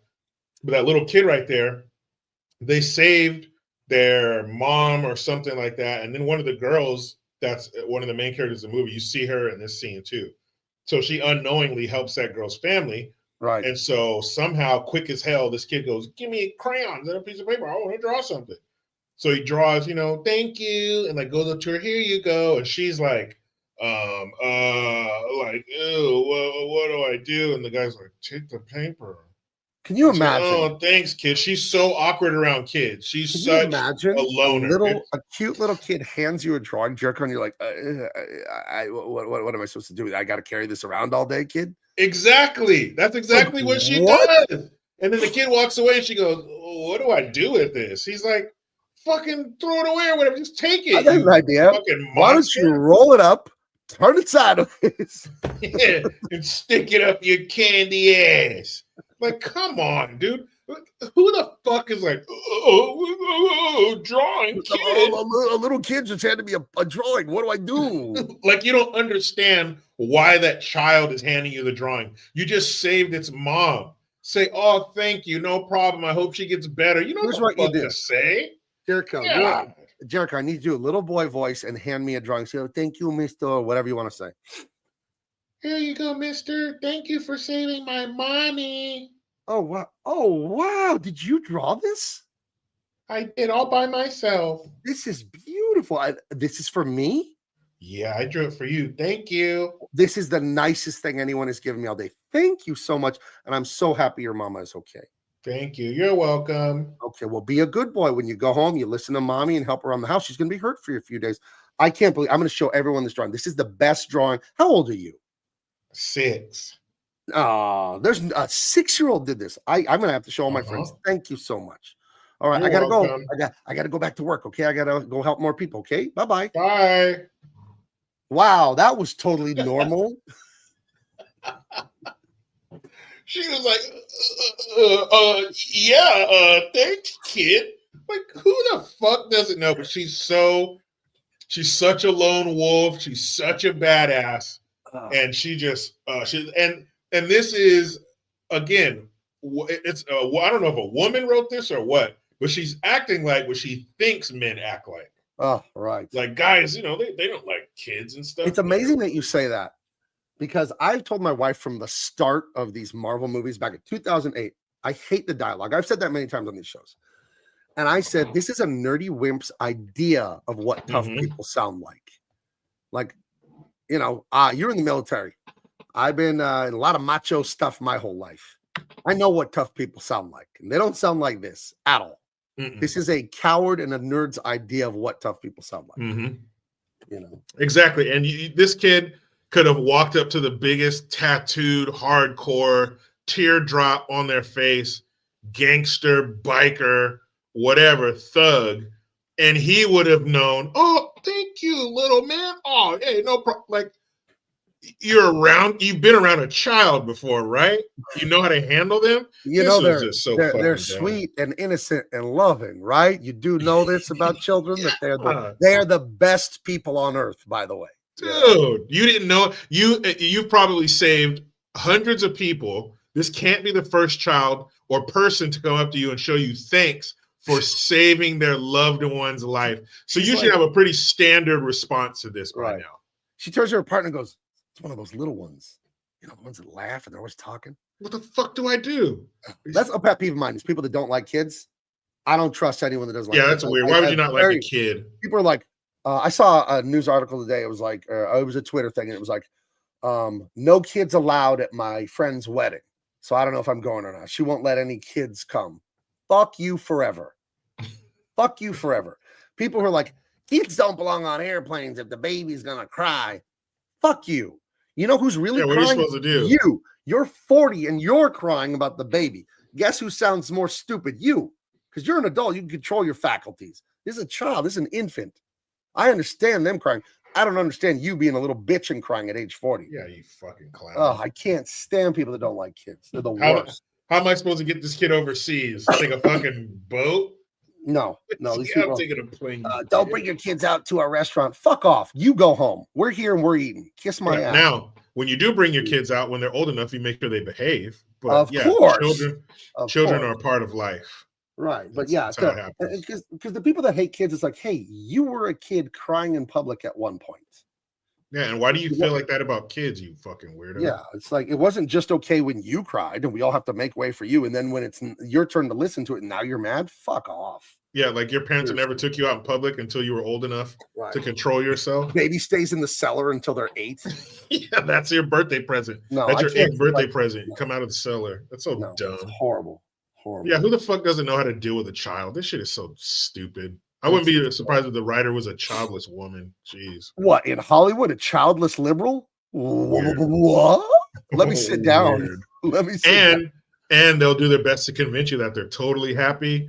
They don't need them, and they're the special one. They're the woman who doesn't want children, and they're totally fine with it. Yeah, they're on their 3rd box of wine, and they're 8 cats. I have friends that have kids. I'm a great aunt, but I just don't shut up. Yeah, I'll tell you, I feel sorry for people that hate children like that. Like, I don't know. They're like, it's the most wonderful thing in life. It really is. I've been broke. I've now had tons of success, and we're doing great financially. It all pales in comparison to having a family. There's nothing like it. The other day, I got out of my car with Big Baby. Me and my wife took her somewhere, and I'm Bubba. That's my nickname now for like 6 months. I've been named Bubba. That will be my name probably the rest of my life because all the other grandkids will just call me, hey, that's Bubba. And she gets out and she turns to my wife and then looks at me and go, my Bubba. And I took her up. I broke the oath, man. I gave Disney money. I haven't given Disney money in a year and a half.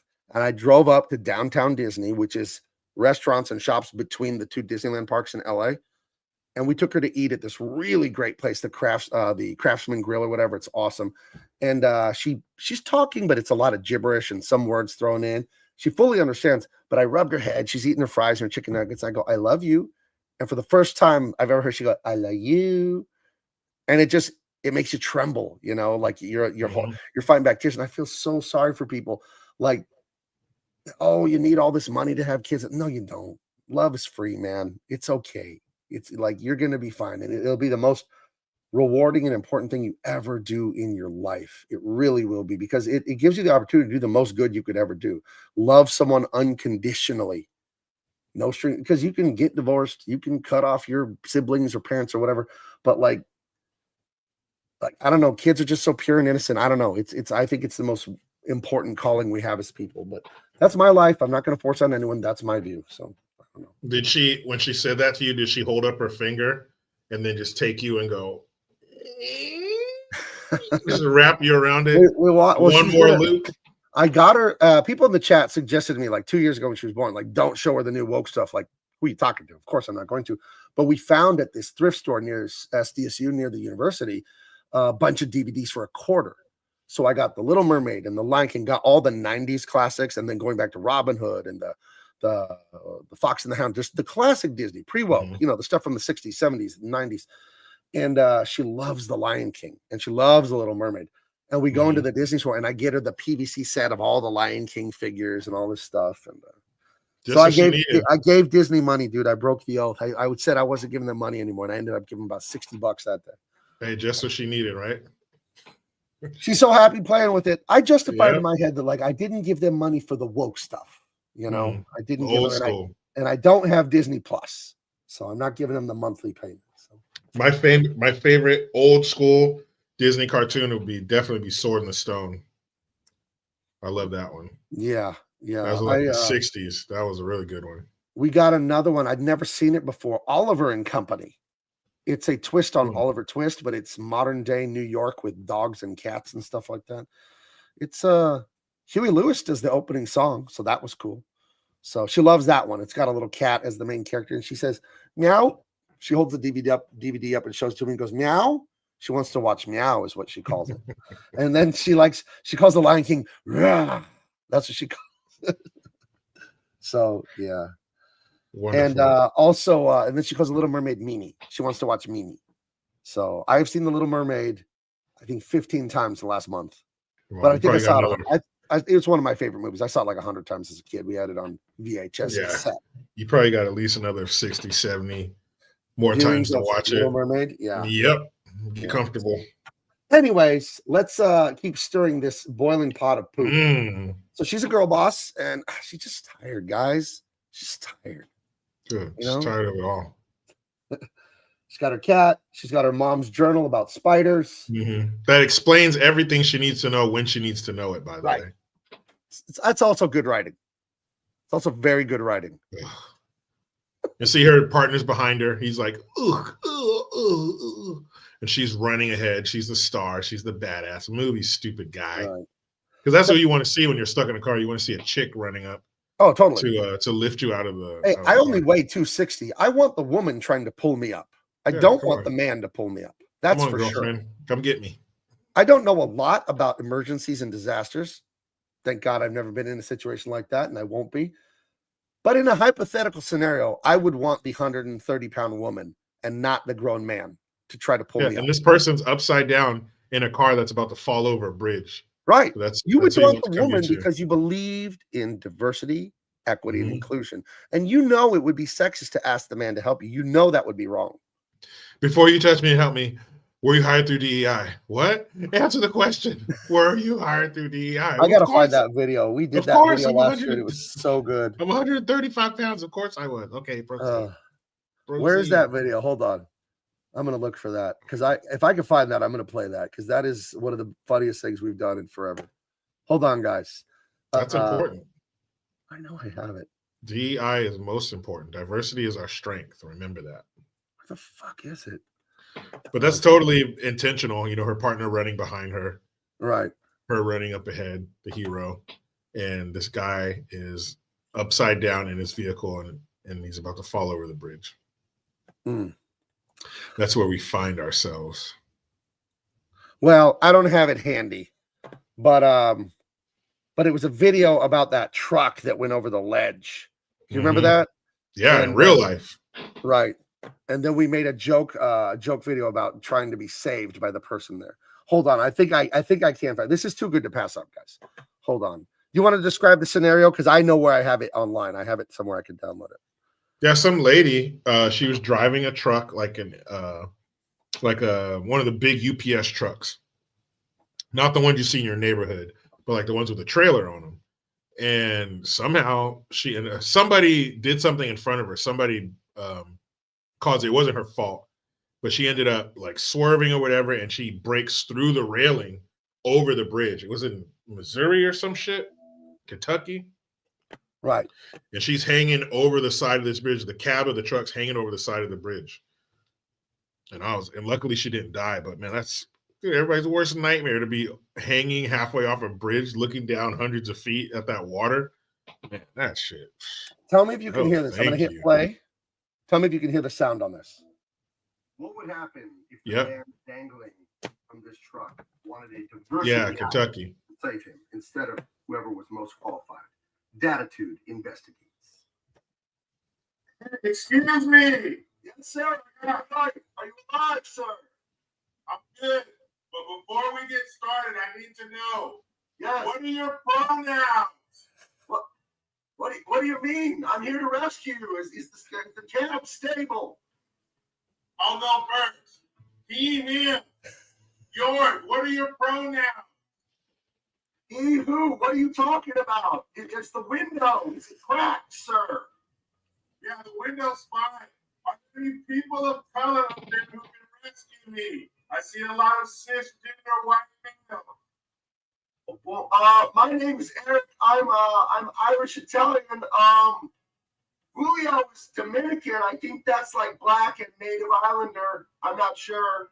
You want to talk to Julio? Send down Julio. I don't want to be rescued by a cisgender white Trump supporter. Sir, the cab is swaying, and I think I hear the glass cracking under your butt. Are you sure you want me to give Julio? I know it's swaying. I've already my pants. But I do not, I repeat, I do not want to be rescued by a cisgender white male. Ew. Sir, I've been doing this for 17 years, successfully rescuing people from emergencies. Julio has been here for 2 weeks, hired on our diversity program. He's a nice kid. I think I should do it. I'm coming down, all right? No, stay up there. You are clearly over 6 foot with muscular definition. I need a diversity hire, or I will die. Listen, Captain, listen, this guy doesn't want me to. I know. He wants Julio. Julio's not here.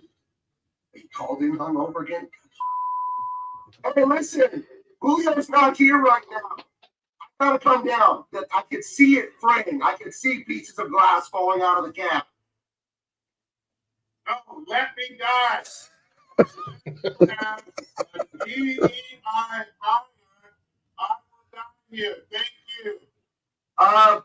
Well, can you at least give me your wife's phone number so I can let her know that this was your choice, sir? You mean my life partner? I do not want to use archaic titles like husband or wife. She is my partner. We are equal. Actually, she's better. Sir, it's that the cables are disconnecting the cab from the trailer. Sir, please. Call her my life partner or let me die. Oh my God, it's falling apart. No! And see. Black Lives Matter! Splat!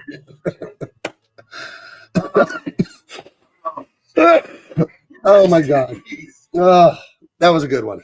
Dude, it's only funny because it's partially That was some of your best work.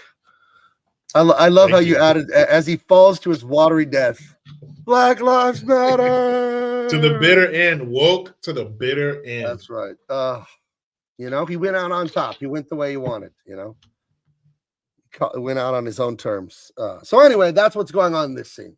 Someone's gonna fall off a bridge and drown and die. Girl boss runs up. Of course, the man hangs back. Got to let the lady take charge. And it goes how DEI usually goes. She ends up underwater, almost dying herself. That's great. Good job. Did you see? Now, I am not making light of this, and I don't know if this is fake news, but I read online that horrible plane crash. Nobody died, but the plane flipped over. Canada, yeah. But this, according to Twitter, this may not be true, was a regional carrier. One of the main things in their advertising they spoke about is there are no men. These are unmanned flights, is what they call it. The entire crew is women.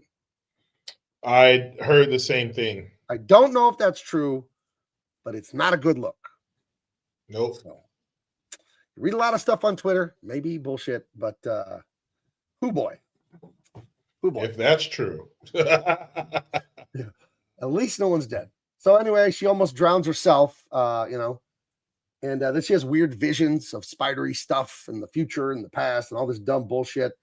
And then she gets out, and they have to give her CPR, right? Because she's dying or whatever, and her heart's Yeah, stopped. he gives her some chest compression. Right. And then she's all nonchalant. He's like, "Hey, you had cardiac arrest. You got to go to the hospital. You got to go see an expert, a doctor, a cardiologist." He's like, you know, she's a tough guy. Yeah, I got to go feed my cat. You know. Yeah. What do you mean? Who's gonna put milk in my cat's bowl? Get out of here. Oh, hold on. Beep, beep, beep. Breaking news. My daughter, Minnie, goes up in 4 battles. She's the roast battle champion of San Diego. And she's doing a great roast battle tonight at the world famous Comedy Store. She's been killing it, doing comedy almost like 5, 6, 7 nights a week lately. She's been doing all kinds of great stuff. And here's one. I made this artwork, and then the one and only Jeff Garland had it on his Instagram story today. I'll show you. Because on Monday, my daughter will be doing some opening work for Jeff Garland. You know him from Curb Your Enthusiasm. So yeah, she's gonna be. But this is, if you go to Jeff Garland's Instagram right now, this is on there. And I designed the artwork for this little ad, a very simple ad. But yeah, I help out where I can. And there's my daughter there at the.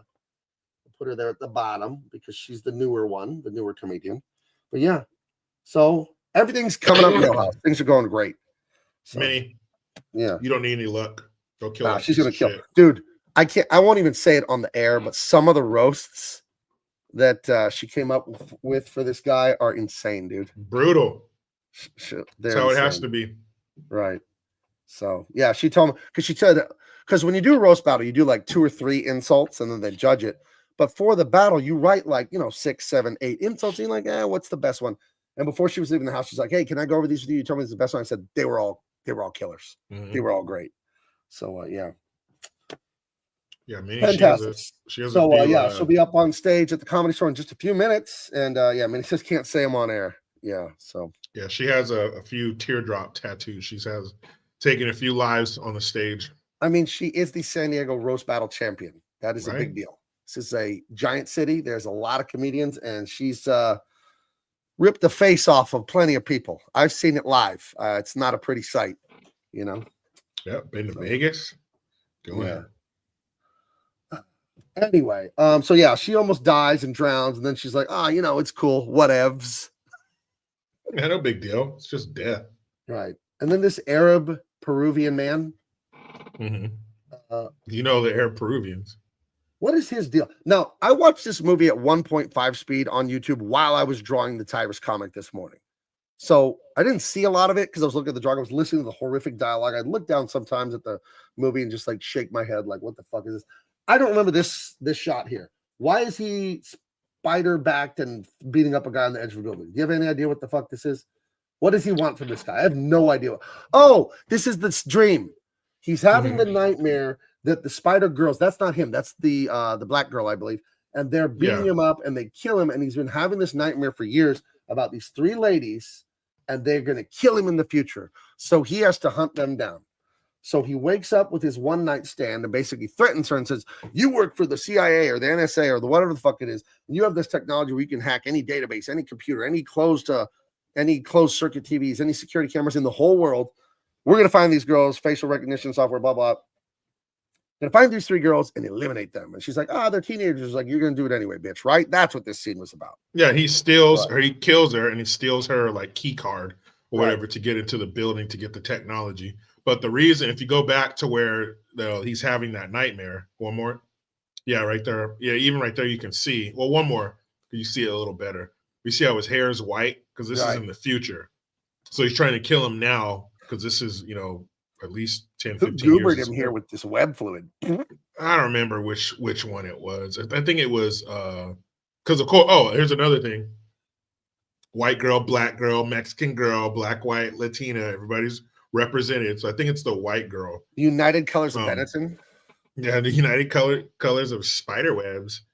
That's right. And they I think that's the one. They all have their powers. One like saps your energy, some stupid shit. But one saps. That's what he's trying to do. One gives you more energy, and one evens your energy out. So it's that's what all of us. So they're trying to do like killing the baby Hitler thing, where he's trying to get them before they grow up to get his ass. So that's his whole mission in life. Ugh. Yeah, his whole thing is not taking over the world, not taking over, stealing from Fort Knox, which may have nothing in it but spray painted bricks. His whole thing is killing 3 girls that want to kill him.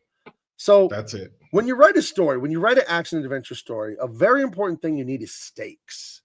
What is at stake? If the bad guy wins, what happens? If the good guy wins, what happens? Our movie last week, Rocky IV, has no stakes. The only stakes are Rocky's personal vendetta to avenge his dead friend. Those aren't high enough for the audience. You feel bad for Rocky. You love Apollo. You didn't want to see Apollo die. But if Rocky loses the match to Ivan Drago, communism doesn't take over America. Like, there were no stakes. This movie has no stakes. This guy can kill these girls that were going to kill him in the future in his premonition dreams that he has, or he cannot kill them. Okay. Who cares? To him, it means everything, but to the rest of the world, right, but to the audience, like, nothing. why should it mean something to me? If they kill him, then this other huge thing is prevented or happens or whatever, and there's your stakes. Can you imagine if Darth Vader and Luke Skywalker just had a starfighter battle and that was it? Either Darth Vader shoots Luke and blows him up, or Luke shoots Darth Vader and blows him up. But if they kill each other, nothing else happens to the galactic war. Everything else just goes on like it was going to go. It's just them. Then Star Wars would be pointless. Like, no, Luke has to blow up the Death Star because the Death Star is going to blow up the rebel base on the planet of Yavin and cripple the entire rebel army. So there's stakes. There are no stakes in this movie. No stakes here. This film is vegetarian. No, this is tofurkey, man. Big tofu. No stakes whatsoever outside of that one guy getting killed. So this is the scene I mentioned earlier where Mike Epps plays her boss. And I've never seen Mike Epps play like a square, straight-laced guy. There's always been, some he was in Next Friday and the Friday after next, right? Yeah, there's always, in All About the Benjamins, there's always been some kind of comedic angle. So I guess he's getting into dramatic work, but he plays this totally square, dorky. She's like, oh, you're burning the burgers. And he's like, honey, I don't burn the burgers, do I? His wife's like, you always burn the burgers. What a dude. What an asshole. Yeah, so that's her boss. Like, you're not going to come to your boss's house and talk shit to him like that. Like, it's not like banter, like going back and forth. She's like shitting on him. And then her stupid beta partner is like the ugly chick, like talking the hot chick through it. Like, oh my God, like, he totally likes you and blah, blah, blah. And you need to do this and do that. You blew my mind when you said Dakota Johnson is playing a dude. You blew my mind when you said that because it's so obvious now. Yeah. She's playing a man. Even playing a dude. Look at her body. She's a beautiful woman. Not my type, but she's a beautiful woman. She is. She's in shape and nice, beautiful hair. Not my type. Look, they cover her breasts with this big jacket to make sure it's like loose and flowy. Like they cover her hips and waist so you don't see the feminine shape. And Yeah, that's that just woke shit to just erase the woman. This is why I don't understand. Like the majority of single women are leftists, but leftist ideology hates women and femininity. It's very weird. It's very weird. Nothing could be more anti-woman than leftism, and yet they embrace it. I don't know. I don't want to get into it. And it's enough to drive you crazy. And she's cracking open a beer. She's with the guys. When the fuck have you ever been to a barbecue and there's a woman hanging around all the dudes by the grill? Never. Right. Maybe I'm for a second. Didn't, like open this scene with her standing to piss in the bushes. Like, the camera should have been in the toilet being pissed on by her. That's how the movie should have started. Right. This is I mean, she's totally one of the guys. He has to like make her go hang out with the women. I don't want to. They're gonna talk to me. We're gonna have my feelings. So they have to like make her go hang out with the chicks. He's like, you go hang out with those clucking hens. Yeah, she's just. I'm staying here by the meat. I'm on grill control. Yeah, here, give me a piece of that steak off the grill while it's still hot. So her partner, he would be better suited going to hang out with the chicks, really. But it's his. For some reason, they're holding his chick's baby shower at their boss's house. Because when they go inside the house and all the women around, they're playing the games. The girl who's pregnant is her beta partner, the guy that's Scott Adams, his girlfriend, who treats him like a bitch and tells him what to do and makes him do everything. You know how they do in the movies where the woman, when she's in labor, she's free to just say whatever she wants to her husband, like she can't control herself. Right. So funny. But I must say, yeah, exactly. There's no fire. They probably took a Sharpie and put those marks on the hot dogs. Hi, everyone. I'm a normal person and not a rich elite out of touch. I'm just like you. Yeah. There isn't a zipper. Cheese on a raw patty. There isn't a zipper behind my neck to get this human skin off of me. Look, there's no smoke. Those patties, those have to be vegetarian patties because beef patties wouldn't be fucking great like that. Looks like raw oxidized meat. How the meat turns a little brown if it's sitting too long, but it's not cooked. I can't let myself think that because that's rotten meat. Where was the meat to turn that color? That has to be vegetable shit burgers. That cheese isn't melted. As soon as you put that cheese on there, that shit's gonna melt. Why is there only one burger with cheese on there? Yeah. If you're making that many burgers, there's got to be more than one person who wants cheese on their fucking burger. Why are the hot dogs off to the side? Why did you cook the hot dogs first? Nipple hard. Dude, hard as a rock. He's like, give me a piece of glass. I'll cut that shit. Diamonds with that thing. Dude, and why'd you cook the hot dogs first? So many questions. Why are your glasses on the cutting board? Do you think this guy, this elite, self-anointed nobility of America with our billions of dollars all embezzled from us, you think this dude ever cooks for himself? No. This motherfucker has Jeeves cooking everything. Dude, that's why they have the camera waist up. He probably has some like sparkly thong on with the ass out. And, probably has something. He's got white leather chaps with frills down the side and nothing else, dude. Yeah, there's a dildo up his ass, and he has like some weird clown shoes on right now. There's so much debauchery going on behind that camera. But they're like, real quick, sir, it's 4th of July, real quick, sir. If we could, yeah, take the dildo out or leave it in, whatever. Come over here, sir.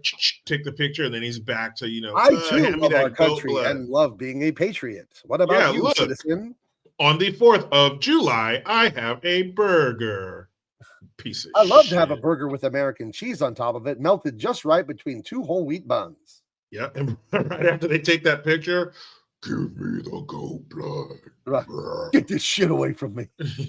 They're doing some fucking ritual where there's some crying, 19-year-old girl that they imported from another country, all scared. Here's some more horrific writing. So we go into the baby shower. Look at her face. First, she was socially awkward with the little boy at the hospital. Like, what do I do with this kid's drawing? Here, they're like playing baby shower games. Women are like, how much do you think the baby will weigh? Or how many inches around do you think her stomach is? Everybody guess, and then we'll measure, and the winner wins, whatever. And then they're asking about moms and stuff like that. And then she's like, oh, yeah, mom. She says her mom died. And then, like, it just died in childbirth. And the room just record scratch just freezes. This woman is, 8 months and 29 days pregnant, and you're like, hey, what about a lady dying of childbirth? Wouldn't you like to think about that right now? And then she's like, what? What? What? What are you gonna hand me a child's drawing or something? Yeah, like you don't understand what you just said, you idiot.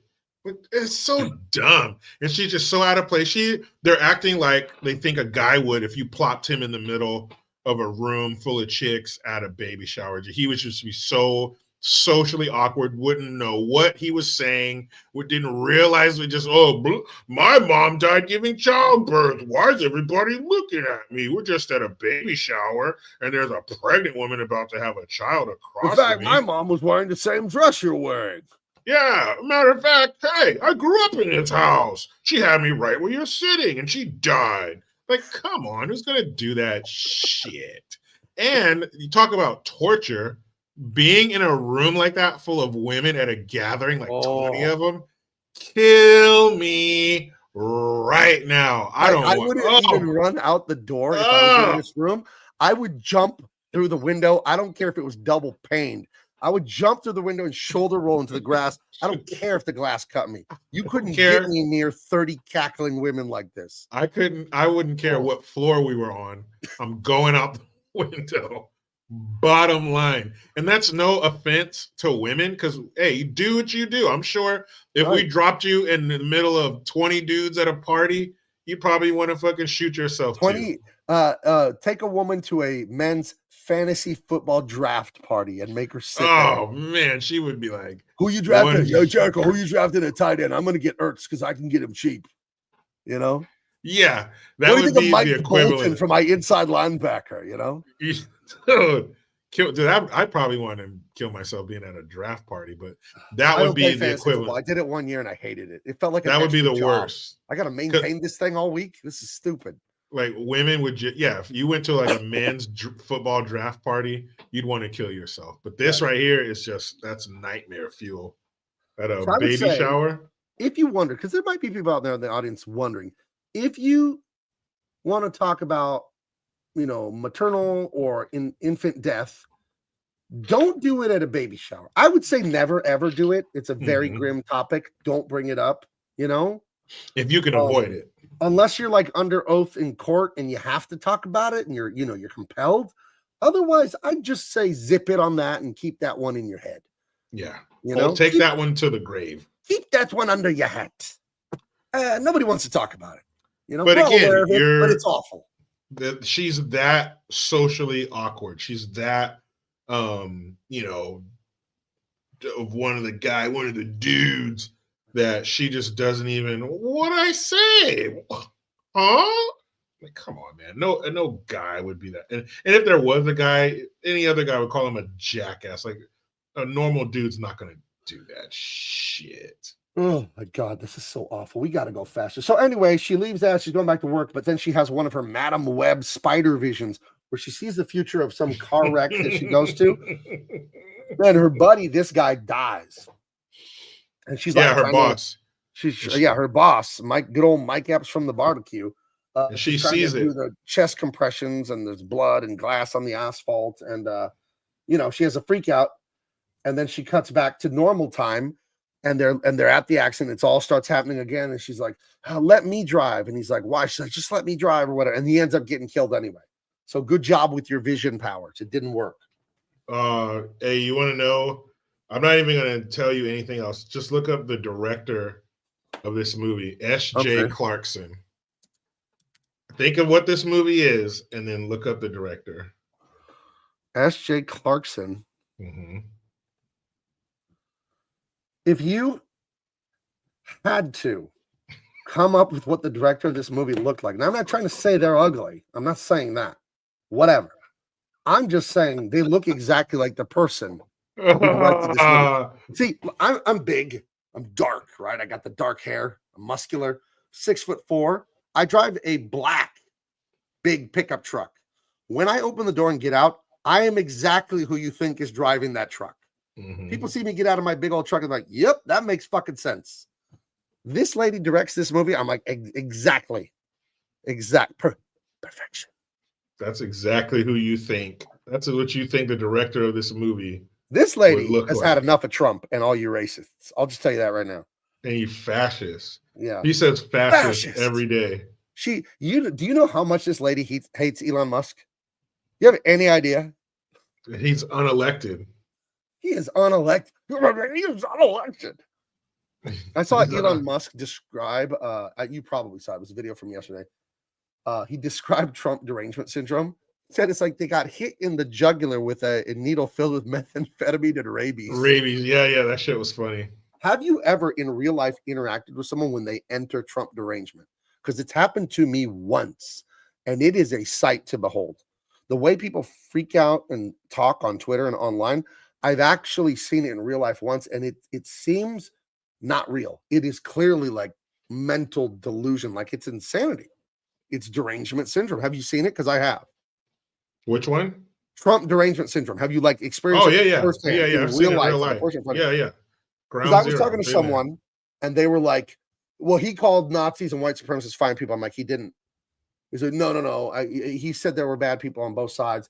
There are good people on both sides. And I don't mean the white supremacists and the Nazis, all that, who should be condemned fully. No. He said that the next day after they called him out. He said, no, he didn't. He said it like 30 seconds later in that speech.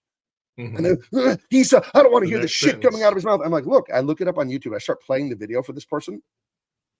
They freak out. They like hit the table. They run away from the table we were talking and like go into another part of the house. I don't want to hear him. Turn that shit off. Just like screaming like they're being tortured.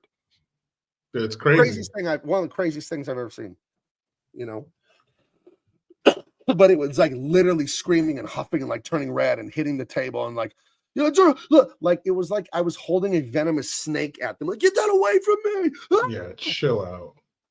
It was chill out. They did not cover themselves in glory in that moment.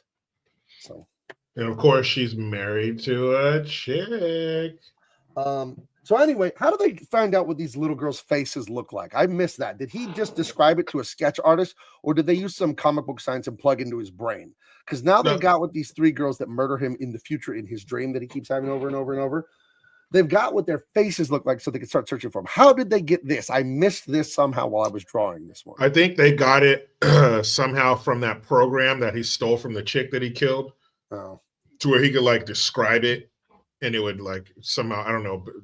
You know what? Who cares? The whole movie. It doesn't even, it doesn't even matter. I don't remember how they did that. I don't know why I wanted this movie to make some sense for a second. What was I thinking? Sorry. So she visits a therapist, right? And like, oh, what's going on? She's like telling the therapist she's having these weird visions and this, that, and the other. And the lady's like, you almost drowned and you have this and that. And, you know, you probably just need to take a few days to rest. And so she's got to go home and hang out with Mr. Whiskers again and be a girl boss at home.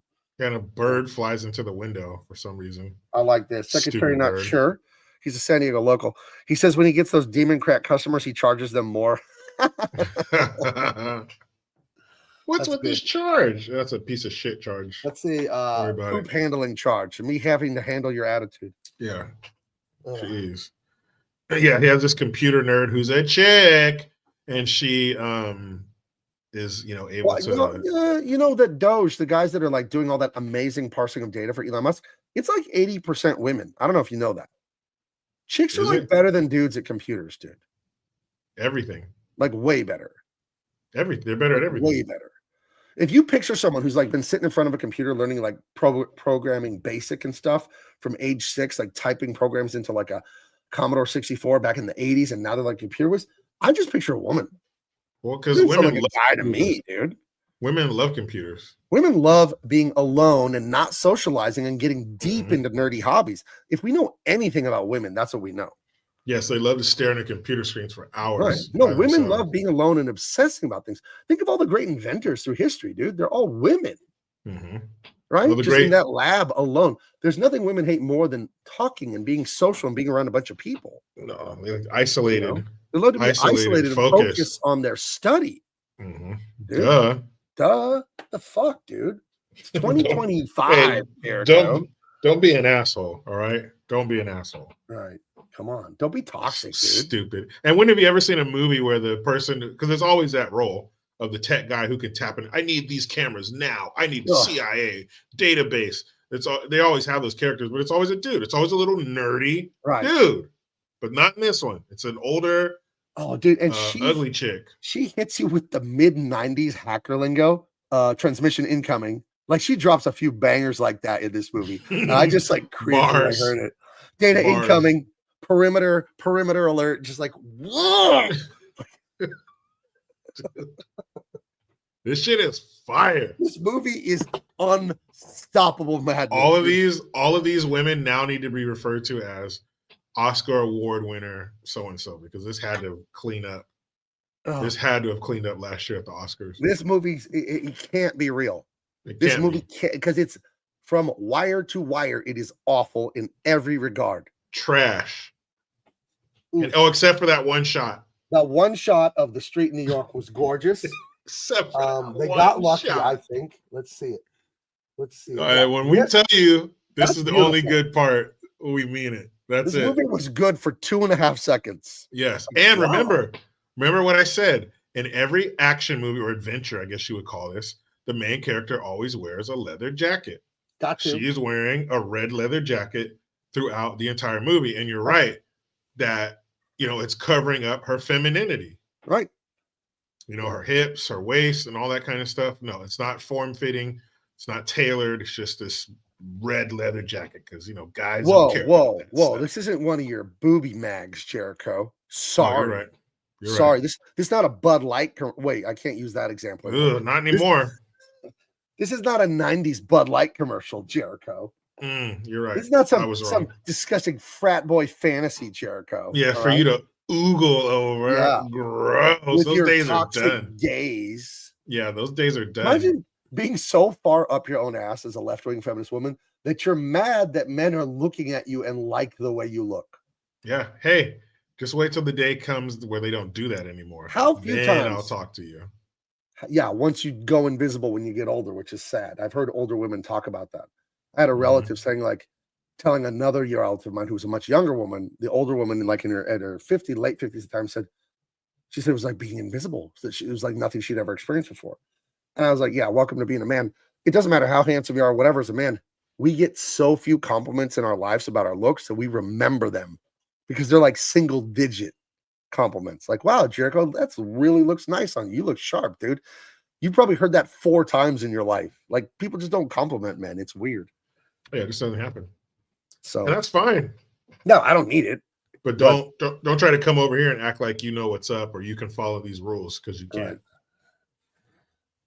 Well, this is Sydney Sweeney, right? She's the and she's the I'm sorry, I'm sorry. She's the there's 2 things that remind me of another shit movie. If you ever want to request another shit movie from me, I got one for you. It's called Catwoman, Halle Berry, 2005. No, je refuse. I said it in French. I refuse. Bad. But she plays, before she becomes Catwoman, and she's like a stripper. She's Patience Phillips, and she's this, holding her sleeves in her hand. Oh, I'm sorry. Oh, excuse me. Oh, this really, I didn't mean to. That's what she's playing. She's the innocent.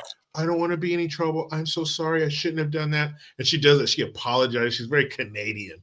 She's apologizing for shit that she shouldn't apologize for. I'm sorry about that. And then you have the black girl who's like, I'm not taking this shit. And like dancing and shit and being, kind of an asshole, being aggressive. And then the Latina girl, of course, she has immigration issues with her family. So fucking stupid. For something that's trying to be woke and inclusive, it's very stereotypical. Oh my, yeah. Very stereotypical. There's the 3 girls that kill the guy in his future nightmare dreams or whatever. And she's going to slowly run into them throughout the movie. And they're going to form a coalition. And all these girls, they don't have parents, or the parents died, or the parents went to China on business. And the other one, the Latina girl's like, Dad got deported. I went to school. When I came home, he was gone. Yeah. It's like, now I know Trump and Holman and all of them are doing a great job with the border. They're not deporting people in 3 hours. Yeah. You're not going to be in Boston in the morning and Tijuana by lunch. That isn't. And they're probably gonna notify their minor children, right, and arrange for somebody to take care of you, not just take your dad and you come home. You're just fending for yourself. Right, Jose Gonzalez. We have a warrant to search a place that you don't have the right paperwork. You don't belong here legally. So I have a daughter. She's only 14. Too bad. You're going to Guatemala, motherfucker. Fuck her. No, please, my key. Like, shut the fuck She'll up, figure it out, Jose. Like, what? Shut up. But yeah, that's the Latina girl, and she's like, no, I don't want to tell the cops because they'll deport me too, and all this bullshit. And yeah, the way she runs into him is so dumb. She can't control her powers yet, her future seeing powers. So she'll just have these, hallucinations or these really vivid daydreams. And she's like, oh, what? Did you see something? And this lady's like, I haven't seen nothing since 75, sweetheart. It's so stupid. And so she has a vision that the guy, the Arab Peruvian, he's and he has this like bootleg Spider-Man suit. Like it looks like Marvel Comics couldn't get the clearance to use Spider-Man. It looks like you got it at Party City in August when everything was on sale. Yeah, it came in a clear bag with a paper that showed what somebody else looks like in it on the front. And it's so stupid, but she sees it and realizes we got to get off this train. So she goes, hey, come on, come with me. Stand up, get up. If you stay on this train, you're going to die. Get up, get up. Come on, follow me. And they start grabbing their stuff like, huh, what? Oh, I'll go with you. And then the black girl, she has a skateboard, right? She's like, my parents told me not to talk to strangers. And she grabs her skateboard. And she's like, hey, give that back. And follows her off the train. You can see she's playing keep away. She's literally playing keep away. Like the girl keeps reaching for like, and she's like moving it back, and the girl can't get it. This girl's like 17 years old. She's the same size as her. I'm sure this girl will probably kick her ass if she doesn't give her skateboard. She just couldn't get her skateboard back from that grown-up. And these girls you can see they got off the train. They just fucking got off. Here's the thing, and I'm going to say this, and women don't like this stuff. Women don't like superheroes. Women don't like Star Wars. Women don't like Star Trek. They don't like video games. And I'm speaking in generalities. They don't like it the way men like it. Mm-hmm. But women love attention from men. And it seems like everything we do, whether it's football or we're doing this or we're doing guy stuff, women always stick their head in the door and go, what are you guys doing over there? Because I want attention. What are you guys doing over there? What are you guys doing making comic books? What are you guys doing making video games? What are you guys doing making action movies? Because they want to come in and have our attention because they love attention more than anything, which I don't understand that. As a man, I don't want attention. I want people to leave me alone so I can do my thing. They come into these spaces, video games, art, football, all this macho mask and stuff. And they inevitably ruin it. Do they have to tackle him so hard? That's mean. That's mean. They shouldn't tackle with their forehead. That hurt the other guy. That's mean. Why don't they be nice? Did she have to wear a bikini? That makes me feel insecure when you see her and she's beautiful. Why don't we cover up? Does it have to be so violent? I remember we were going to play Star Wars Dungeons and Dragons. Like my brother had the rule book and it was Star Wars, but it was like a role-playing game. You roll dice and you use your imagination. And one of our buddies, he was like a year or two younger than us. His mom said he could only play with us if we changed it so there were no lasers, nobody died, and it was freeze guns and and you shoot people and they freeze and then they unfreeze later. What are you doing here, son? Stop it. Playing that shit. Stop it. Yeah, you know what? Look at the other day I was we have Netflix and we were looking for a TV show and my wife was looking on her feed, her page. Right. Like, why are we looking on your page? That's not going to be on this. My wife's page is all, what do you call them? Reality shows. No, gardening, the ones, and the murder mysteries where everyone gets killed by their spouse. No, what do you call the shows that Adrian watches? Oh, the mustn't shows. Oh, yeah, it's full of that. The English it's full of that romance shit. Stories. Yeah, the Lord, Commander, but I mustn't. I'm betrothed to be wed. Oh, Give please. him to me, Clarice. You know you feel the passion the same way I do. Yeah, my bosom. Take me now into your bosom.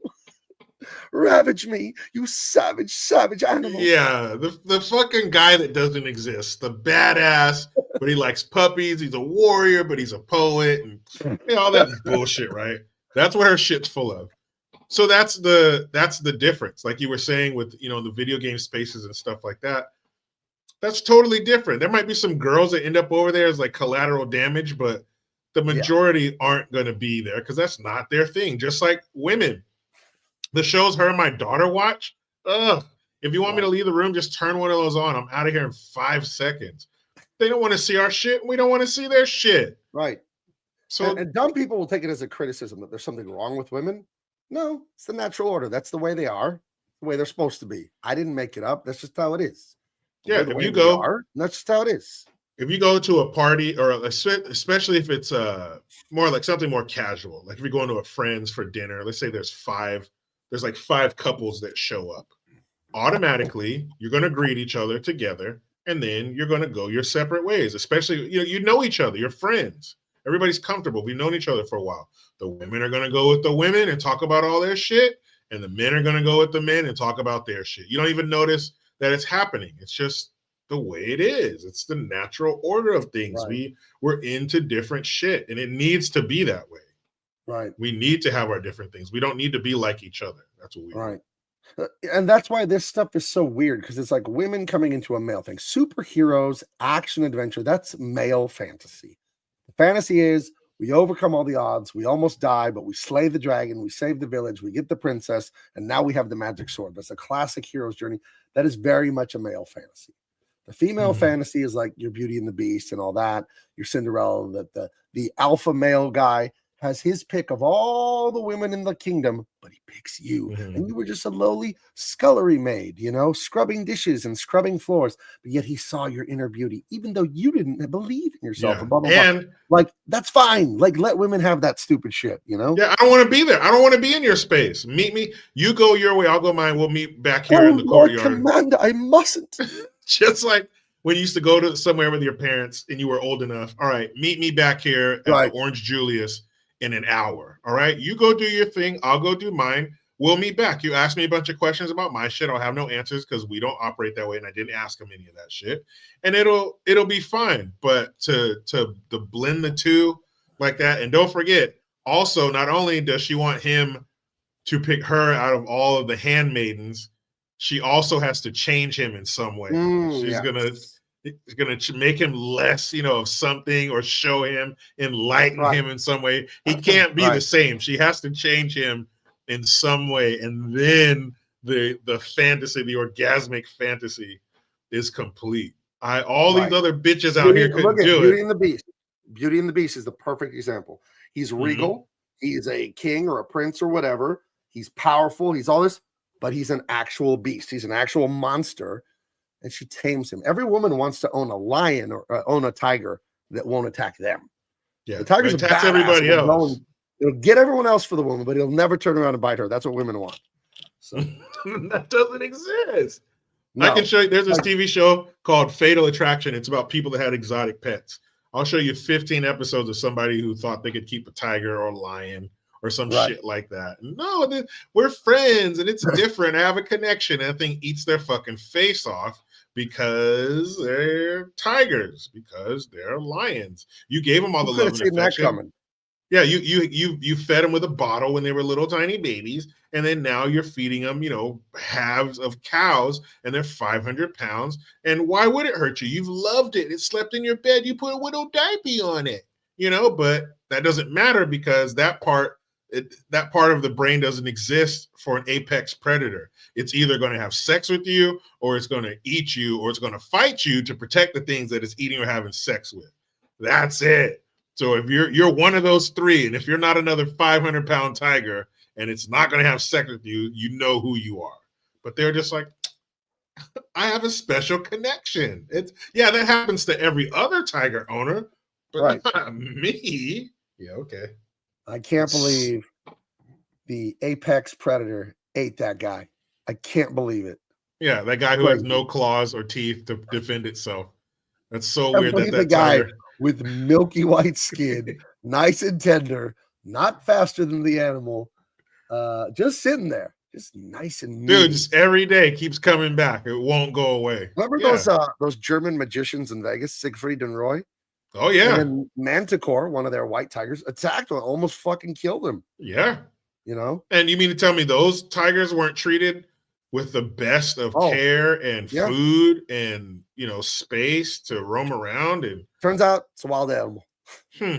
Turns out all of that means absolute. It's almost like their memory is reset every time they wake up.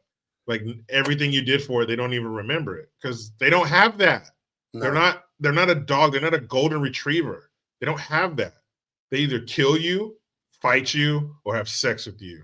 That's it. And if you're not giving up that punani, well, When you're giving up that flank steak, it's gonna eat all of you because you're a tiny little human who's not even half its size. so that's why that female fantasy is never going to work. You want the idiot. roughneck? You got the roughneck. You Yeah. want the pussy? Okay, you Yeah. can't have both. They don't You can't exist. have both. It's like I tell my wife, you knew who I was when you married me. That's right. Too late, woman. You know how We it is, filed- girl. We filed taxes together. You ain't going nowhere. So anyway, this movie looks like cheap shit. He tells the girls she had a vision that some Arab guy playing a Peruvian was going to attack Yep. them in a very, very cheap Spider-Man suit. He comes in, he's crawling around. I remember in the timeline of this is like 30 years before Spider-Man exists or 20 years, I don't know. So Yeah. no one had ever seen anything bullshit like this before or since. And he chases after them through the subway. You can see how exciting it is as they run, as they speed walk away from it. Yeah, she keeps carrying her skateboard. She doesn't ride it at all, but she keeps carrying it. If I'm running for my life, fuck that skateboard. All right. I'm out of here. It makes me, you can't even swing both your arms when you're running when you're carrying a fucking skateboard. What are you doing? We come back to the hackathon. Sir, I've got Yeah. an incoming data transmission. Hold tight. Uploading the download. Just they use all the words. I need 38 megabytes to finish the download. Remember that Yes. in was that GoldenEye or what? One of these horrible. No, it was Under Siege 2, the one on the train. Oh, yeah, that's another bad That's one. a movie we got to do. That's a banger. That's a horrible movie. Oof. Oof. Starring Morris Chestnut. I want to start doing Roger Moore James Bond movies because I've never seen them. Really? Never seen one. No, Sean Connery is James Bond to me. You know, maybe Timothy Dalton, but never seen a Roger Moore Bond movie. Never. Well, Roger Moore is definitely number 2 for the amount of movies he was in. Right. Because Timothy Dalton only got, what, 2 of them? We got 2. We got The Living Daylights and License to Kill. Was that? No, that was Roger Moore. He got We got The Living Daylights. I know he got that one. what was it? Not Live and Let Die. A View to a Kill. Was that it? A View to a Kill is Roger Moore. I think License to Kill, you're right. That's the other one he had. Because that was the first Bond I ever saw. It was like I was in 4th grade or 5th grade, and my mom and aunt and some people wanted to go see it. So we saw The Living Daylights. Yeah. Timothy Dalton. Yeah, Yeah, his came out in the 80s. I remember It watching was him when I was a kid, 87. too. So I was a 4th grader. Yeah, I remembered that correctly. Yeah, I remember watching those. And I don't think I've seen The Living Daylights. I definitely seen License to Kill, but I don't think I've seen the other one. Anyway, more hacker shit. He didn't catch the girls. They got away with Madam Web, and now they're doing more of this horrific dialogue. Ooh, it's who gonna they start are getting and what bad, they are. guys. And her parents are in Hong Kong, and she's an orphan, and her dad got deported. But it's such unnatural dialogue. I am this character, and this thing is important to the story. And if they write me this way, then this will help move the plot forward. They might as well say that. It's such bad writing. It's terrible. Oh yeah. Well, at least you have a bunch of money because the black girl's the rich kid, right? Well, yeah. Well, at least you got a bunch of money. Oh yeah. My parents are never home. I'm raised by the staff. And it gets really lonely, okay? Like they only call me every other day. Ugh. So they all have their fucking sob story. Latina, her dad got deported by lunchtime after she went to school. My father, well, at least you have my father. Mine got deported when I was at school. Now I don't even know where that fucker is. We were going to watch the Raider game together this weekend. Of course he's a Raider fan because I talk like this, so you can probably guess. And then the white girl's like, oh, well, my parents don't even love me. And it's a stepdad, and they don't want me. But let's be honest. You'd rather be the rich kid. Like if you're gonna have some fucked up shit. Director. I'm sorry, go ahead.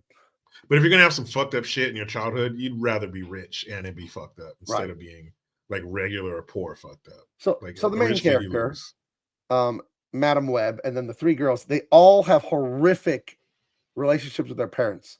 Mm-hmm. I wonder if the woke left-wing writers and creators of this movie had horrific relationships with their parents. What if that's a little projection there?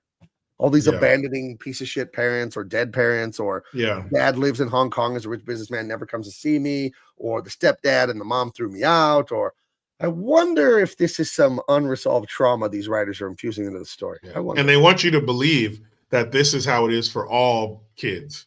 There's no kids out there whose parents have their shit together and come from a loving home and all of those things. That all kids have, you know, horrific parents.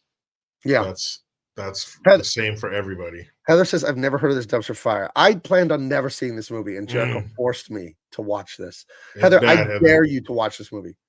It's You will not be able to finish bad. it. I only finished this because it was for this show. This is the worst thing I've ever seen. This is the worst movie of all time.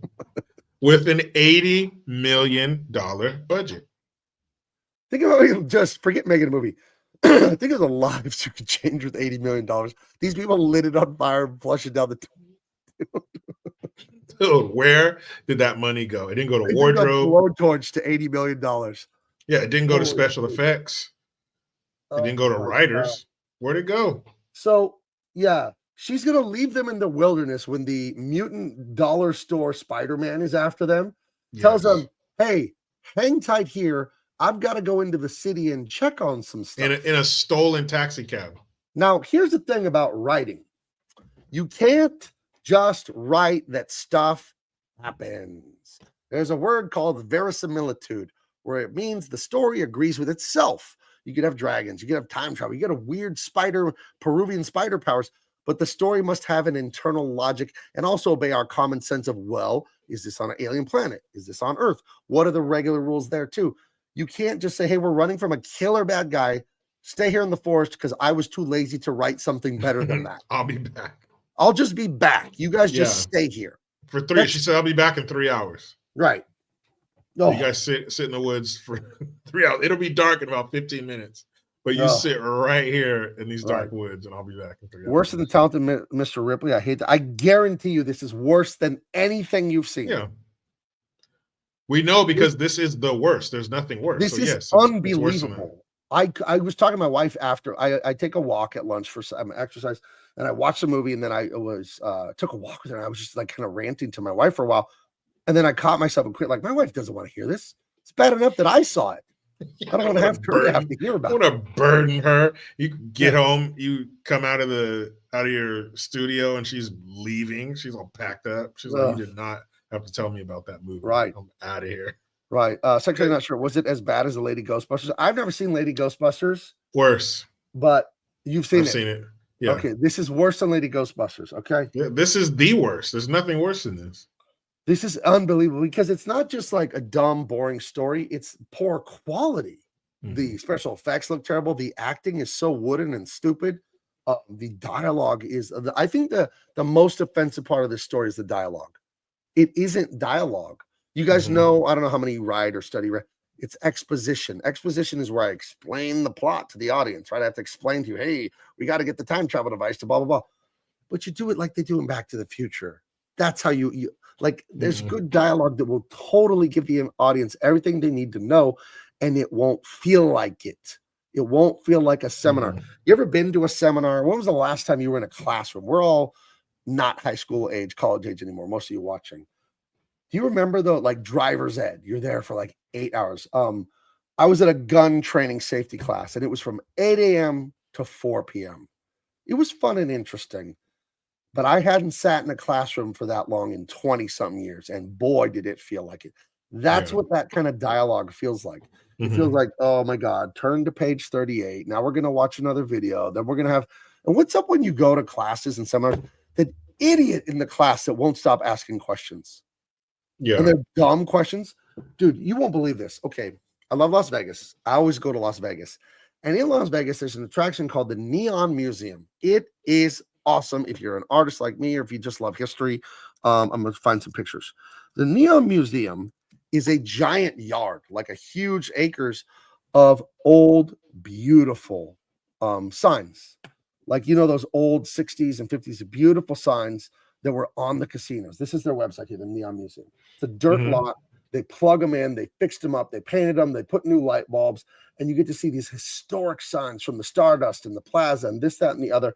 And a tour guide walks you through and tells you the history of different casinos, and you see these gorgeous signs. I am a sign nut. If I go by a bar, a motel or something, it has that classic 1950s style, the 60s. I love gorgeous design. Modern design is pretty boring, and they play it too safe. There was someone there were about 12 people, and we're walking through this yard of all these beautiful signs, and you do it at night in the dark so they can really glow. And there was this couple that showed up, and they seemed high or drunk or something. And the tour guide is telling you, okay, this is the Stardust sign, and it was 1957, and blah blah blah. And the owner of the casino was this guy, and some guy in the tourist group with us starts arguing with the tour guide. No, actually, that wasn't the guy that did it. It was so and so, and he was the first black casino owner, and blah blah blah. And like the lady's like, no, it was so and so. And I think the fucking tour guide went, this dude went back and forth with her for at least 3 minutes. Jericho, who are these people? What is this? Assholes? Jeez. And then it got weird and silent, and we just moved on to another big sign and learning more stuff. And then him and his weird girlfriend left. They showed up like 5-10 minutes late to the tour, argued with the person, and then just fucking left. And it's like, $20-$30 to go on this tour. It's not free. So you paid to argue with someone for 5 minutes and you shut off? He's like, I got to get this out of my system. I'll be right back. Who are these people, though, that just, like, they won't shut up? Do we have homework this weekend? Oh, dude, we're 3 minutes before. Oh, yeah, that's right. Oh, you piece of shit. I don't know who these people are that can't be quiet when it's time to be quiet. I wish they lived on a different planet. I don't know. Just put them in a rocket. To be fair, shoot them into space. To be fair, I do wonder who was right about the casino sign he was arguing about. He was adamant, dude. He was going to the mat on this. It's like, no, that's actually not true. Here's actually who was the founder of that casino. Like, You find out he's right. Like, dude, I don't know. She works here. I think this is like her profession, man. Yeah, I'm gonna put my money on her. But that's what the dialogue in this movie sounds like. It sounds like you're at the most boring seminar all day, and idiots are asking questions that you just could shut up so we go to lunch. Yeah, this movie is like if you walked around but you straighten out all your joints. That's what this fucking movie is. Just straighten your joints. I hope my daughter texts me and tells me she won the roast battle. But I wanted to tell you, that reminded me of a roast. I could tell one because they're so bad. They're so mean. Some of them are dirty. But she's going up against a fat guy. And she said that, I'm going to butcher it because I don't remember it all, but I sort of remember the punch. I said, I'll make up a name, Joey.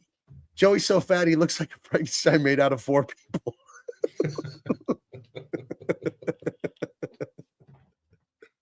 Oh, it's going to be bad. That's a good one. It's going to be bad. Right. So she abandons the girls in the forest while the killer's after them to go back to her apartment and research like her mom's effects and papers. Well, yeah, don't forget that little notebook she has with everything she needs when she needs it. That notebook is actually the script for this movie. She's going back to check, like, what was I supposed to say? So she sits here and now she's like, okay, so this is another exposition dump. This is another, okay, so this is what happened here, and then blah, blah, blah, blah, blah, blah, blah, blah, blah. Right. This is like a 10-minute scene. This keeps going back and forth to the girls, to this, and she's still. And the girls are so bitchy and snippy with each other. Mm-hmm. Well, you're a bitch, and you're this, and you're that, and then that makes sense. Okay, whatever. Just like, oh yeah, sleepover, a middle school sleepover. What is this? Yeah. Oh yeah. Well, your dad. Yeah, it's very catty. Well, that's how chicks are. It's very catty. A lot of arguing, and now we're cool. Goodness. And then she said, like, why couldn't she just go pick that up and come back instead of sit there on the floor for 2 hours and read it? Pick it up, go back, and get these stupid kids and figure this shit out. To be fair, I've never had to protect young people from a mystical spider mutant trying to kill them. But if I was their protector, I would take them with me. I'm just saying. I would. Yeah, like what's the big deal? She just went back to her apartment. She just left them in the forest and drove away in a perfectly good car that the 4 of them could have got in and driven to a police station or something. Yeah, she fucking. See, when you write, if you're not going to go to the police station, that's fine, but you have to have a story reason. There has to be logic to the story. It's fine to not go there and stay solo so you can fight the bad guy and you don't involve the police because that's what we want. We do want that. We don't want the police because now it's not a superhero movie. Now it's a cop movie. But you got to come up with a fucking reason why they don't go to the cops that the audience goes, I believe that. You got to give the audience that. You got to work with the audience. This is horrific. Every last letter in this script is terrible. Every choice is awful. I can't understand this movie. Or have them go to the police station and get shot down. Now we have to do it on our own because the police won't help us. Right. Or whatever. But if the police see the 4 of them, they'll arrest them because they were framed or something by the bad guy. It looks like they are the ones that blew up the mall, right? something Well, like that. the Then you can't flimsy go to- way, the flimsy way that they explained that was when that incident in the train, which they didn't commit a crime, they just ran from the police, but somehow that was newsworthy that 4 women ran away from the police. Like, who would give a shit about that? They didn't do anything. Wait, Jericho, in New York City? Everything's fine. The worst crime is No, the women. subway's always under control in New York City. That's Yeah. what I've only ever heard. It's the worst. The worst thing is 4 women running from the cops. Right. So So stupid. Yeah, she it's takes very- off. Yeah. She goes back to her apartment to read the book for 3 hours. Has some and tea, leaves takes a bubble bath, catches up Just- on her emails. just unwinds. She's sitting there and in the then- bathtub having some Chardonnay, and she goes, "Man, there was something I was supposed to do." I was supposed to go somewhere in 3 hours. Fuck, I don't And she know. just sits on the floor and fucks around. So she leaves those 3 idiots. What happens when you leave 3 teenagers somewhere? They They're gonna don't do something stay stupid. there. Never do. Like a basket of cats. So they're gonna do something stupid. Well, and she they're, says, they're like arguing over the snacks in the car and the beef jerky. I had 3 pieces. You had this, and blah blah blah, because they're hungry and they're eating crap that was in the car. They're like, I saw a diner down the road. Let's just walk there and eat. Blah blah blah. yeah, she goes, I saw a diner about a half mile down the road. A half mile, you could still see it. What are you talking about? And so they and she's like, oh, she's like, I'll buy it, because of course she's the rich kid, right? She's like, Right. It's on me. Let's go. And so it seems like the way they shoot it, it seems like they walk 50 yards and then Well, what It's kind right of there. daylight is this? This is still afternoon. This is nowhere near sunset. There's no orange yet, right? There's no gold. There's no orange. This is middle of the day. This is lunchtime. Maybe just after afternoon, lunch. early Look afternoon. out the windows here now. It's night. It took them that long to walk a half a mile. You guys, Maybe they army crawled or something.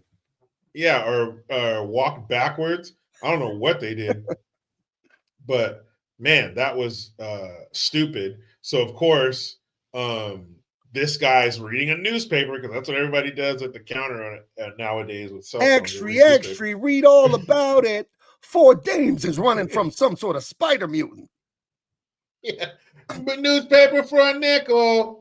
Like, come on, dude. So this guy happens to be reading the newspaper with their faces on the cover. So he goes over to the payphone. Oh, no, this doesn't take place. Yeah, this takes place. So yeah, he doesn't have a cell phone. But Hold on. The newspaper has their faces on it, but this was 2 hours ago. so wait a minute, hold on. If they have that kind of technology, then this has to be nowadays. Why don't they have cell phones? Look at that girl's computer setup. Wait That's not a the minute. 90s. Right. That's the 90s? Or the early 2000s? I mean, No way. the laptop is a little thick, but all her surveillance is not the 90s. There's no. So how come they don't all have cell phones? Why is that guy using a payphone? Extra, read all about it. He would take his cell phone out, which would probably already be out, Right. and then he would call the police. This is so stupid. This is even stupider. After I watched this and I knew it was you that made me watch it, I felt very hurt, Jericho, that you would I do this. understand to me. that, and I was prepared for that. You probably felt disrespected. But I felt hurt, but I felt respected because I realized, wow, he thinks I'm tough as nails that I could watch this. I can survive this shit. Well, the one that I wanted to do before was really bad too. So It can't be worse than this. It's going to look like The Godfather compared to this. It's What'd you No, say? I mean- Triple X Day of Destiny or something no starring State Ice of the Cube? Triple X State of the Union. That one at least has Samuel L. Jackson in it, but it doesn't really help. It's a shit movie, but yeah, not as shitty. This definitely wins by a couple hairs. Okay. Well, we got another computer hacker, and that was a big that thing looks in the like 90s. Women were super into computers. Oh yeah, You know. especially in their infancy. Well, yeah, Well, remember you couldn't do Silicon cool Valley? shit All on the them. all the major founders in Silicon Valley, all women, all of them. Dude. You know, you got your like founder of Apple, founder of Microsoft, founder of Netscape. Just like, and to this day, it's basically all women running Silicon It's Valley. all ladies. There's a billboard when you get into Silicon Valley, and it's all a bunch of women with their arms crossed and they're back to back. Right. Back to back. It says Boss Bitch Valley. That's what Right. you're about Well, to just enter. men are not interested in computers, is what I find, you know. Men are more into the group activity. Right. No competition. Everybody wins. Like, Right. you know, more of like playing family games, mommy and daddy. Sit around, have some like chamomile tea, Yeah. you know, Gossip about everybody. talk about our wives and, you know, how we can get them to romance us and treat us better. Yeah, like, oh, I tell them I don't want to tell you to do it. I want you to want to do it. Right? Oh, jeez. Weren't computers and still CRT screens? I thought it was closer to the 2010s before LED screens. I don't know when this movie took place. Hey, Haywood, why don't you ask a woman? Because we don't know. Yeah. Women, they're the computer experts. Ugh. So ask them, man. I don't know. Or pretend to be a doctor like Bill Gates. Yeah, wasn't he the computer guy? What happened? He's a science guy like Bill Nye, like Neil deGrasse Tyson. I hate Neil deGrasse Tyson so that much. dude's such a fucking idiot. Uh, But how did that happen? Now this dude, Bill Gates, is like with all these world organizations and vaccines and like what? Weren't you the Windows guy? How'd you get all involved in this shit? I know it's America and you're free to get in whatever business ventures you want, but that's weird. I have to show you this because this is one of my favorite pompous left-wing pieces of shit. Neil deGrasse Tyson, for those of you who don't know, is a left-wing asswipe. You know, he's a big astrophysicist, blah, blah, blah, blah, blah. Yeah, right. He's just a tool of the fucking deep state. But he's always, he's a scoffer. Just the guy that just like, oh, the thing you think is cool and smart is just so dumb. You guys just don't see it the way I see it. I'm just so, God, guys, I'm so smart. Ugh. So I'll read this in scoffing voice. The leap day is misnamed. We're not leaping anywhere. The calendar is simply and abruptly catching up with Earth's orbit. This is one of the greatest things to ever happen on Twitter. This is from 2016. This guy fucking tells him, Neil, if only there was a name for a sudden and abrupt leap, lurch forward. That would be called a leap, you ass. We're not leaping anywhere, Jericho. Ugh. Oh, yeah, he's such a dick. I'm so smart, I can hardly stand it. Ugh. Ugh. Such an asshole. Such a piece of shit, that guy. And everybody has him on, you know, to show like, yeah, we got a science guy, like all the late night talk shows who used to be funny. Ugh. They all have him on as a guest and shit like that. It's like, dude, nobody wants to hear from this. Well, it's deep state program. It really is, because we got Science Man. Well, you gotta trust the science. That's weird that the science guy says everything the left-wing commie globalists say. That's so weird that he uses his science credentials to say that they're right. It's almost like it's propaganda. But the way he says it in such an eloquent and intelligent way, it's got to be true. Jimmy Kimmel has him on. Yeah. Jimmy Fallon has him on. Stephen Colbert podcast. Right. I'm in. Right. I'm in. Anyway, they're in the restaurant. She finds them at the restaurant, I think, with her stupid spider vision. They're dancing on the table because, you know, 3 teenage girls could dance on the table at Denny's and probably nothing would happen. Nobody's going to say anything. Yeah. The owner or the waitress isn't going to say anything about them getting up on the table. Like, what the fuck are you talking about? Now, hang on. My family owned a restaurant, you know, growing up. They owned a Mexican restaurant. And we have another friend that owns a restaurant. Welcome to the show, the great Terry Bollea, Hulk Hogan. What's going on, brother? Well, I just wanted to bring you in for just a sec. You are the one and only sponsor of Double Impact, and we thank you for all the great support through the years. At Passamania, are teenage girls allowed, or anyone for that matter, to dance on the tables? I'm glad you asked, dude. That's a no for me, brother. I'll tell you one time, dude. Get off my table, brother. Then I'm going to grab you, pull you down, and give you that leg drop, dude. Now, what would you do if these 3 young ladies, they came in, they were enjoying some nice mozzarella, some nice rigatone, and you went into the kitchen to go grab something, maybe some extra marinara for their breadsticks, and you come out and they're just trampling all over your table with the red and white checkered tablecloth. I'd say, listen here, ladies. I'm gonna need you to get off that table, dude. All right, right now, brother. You got families in here, brother. You got old ladies in here, dude. Act accordingly, brother.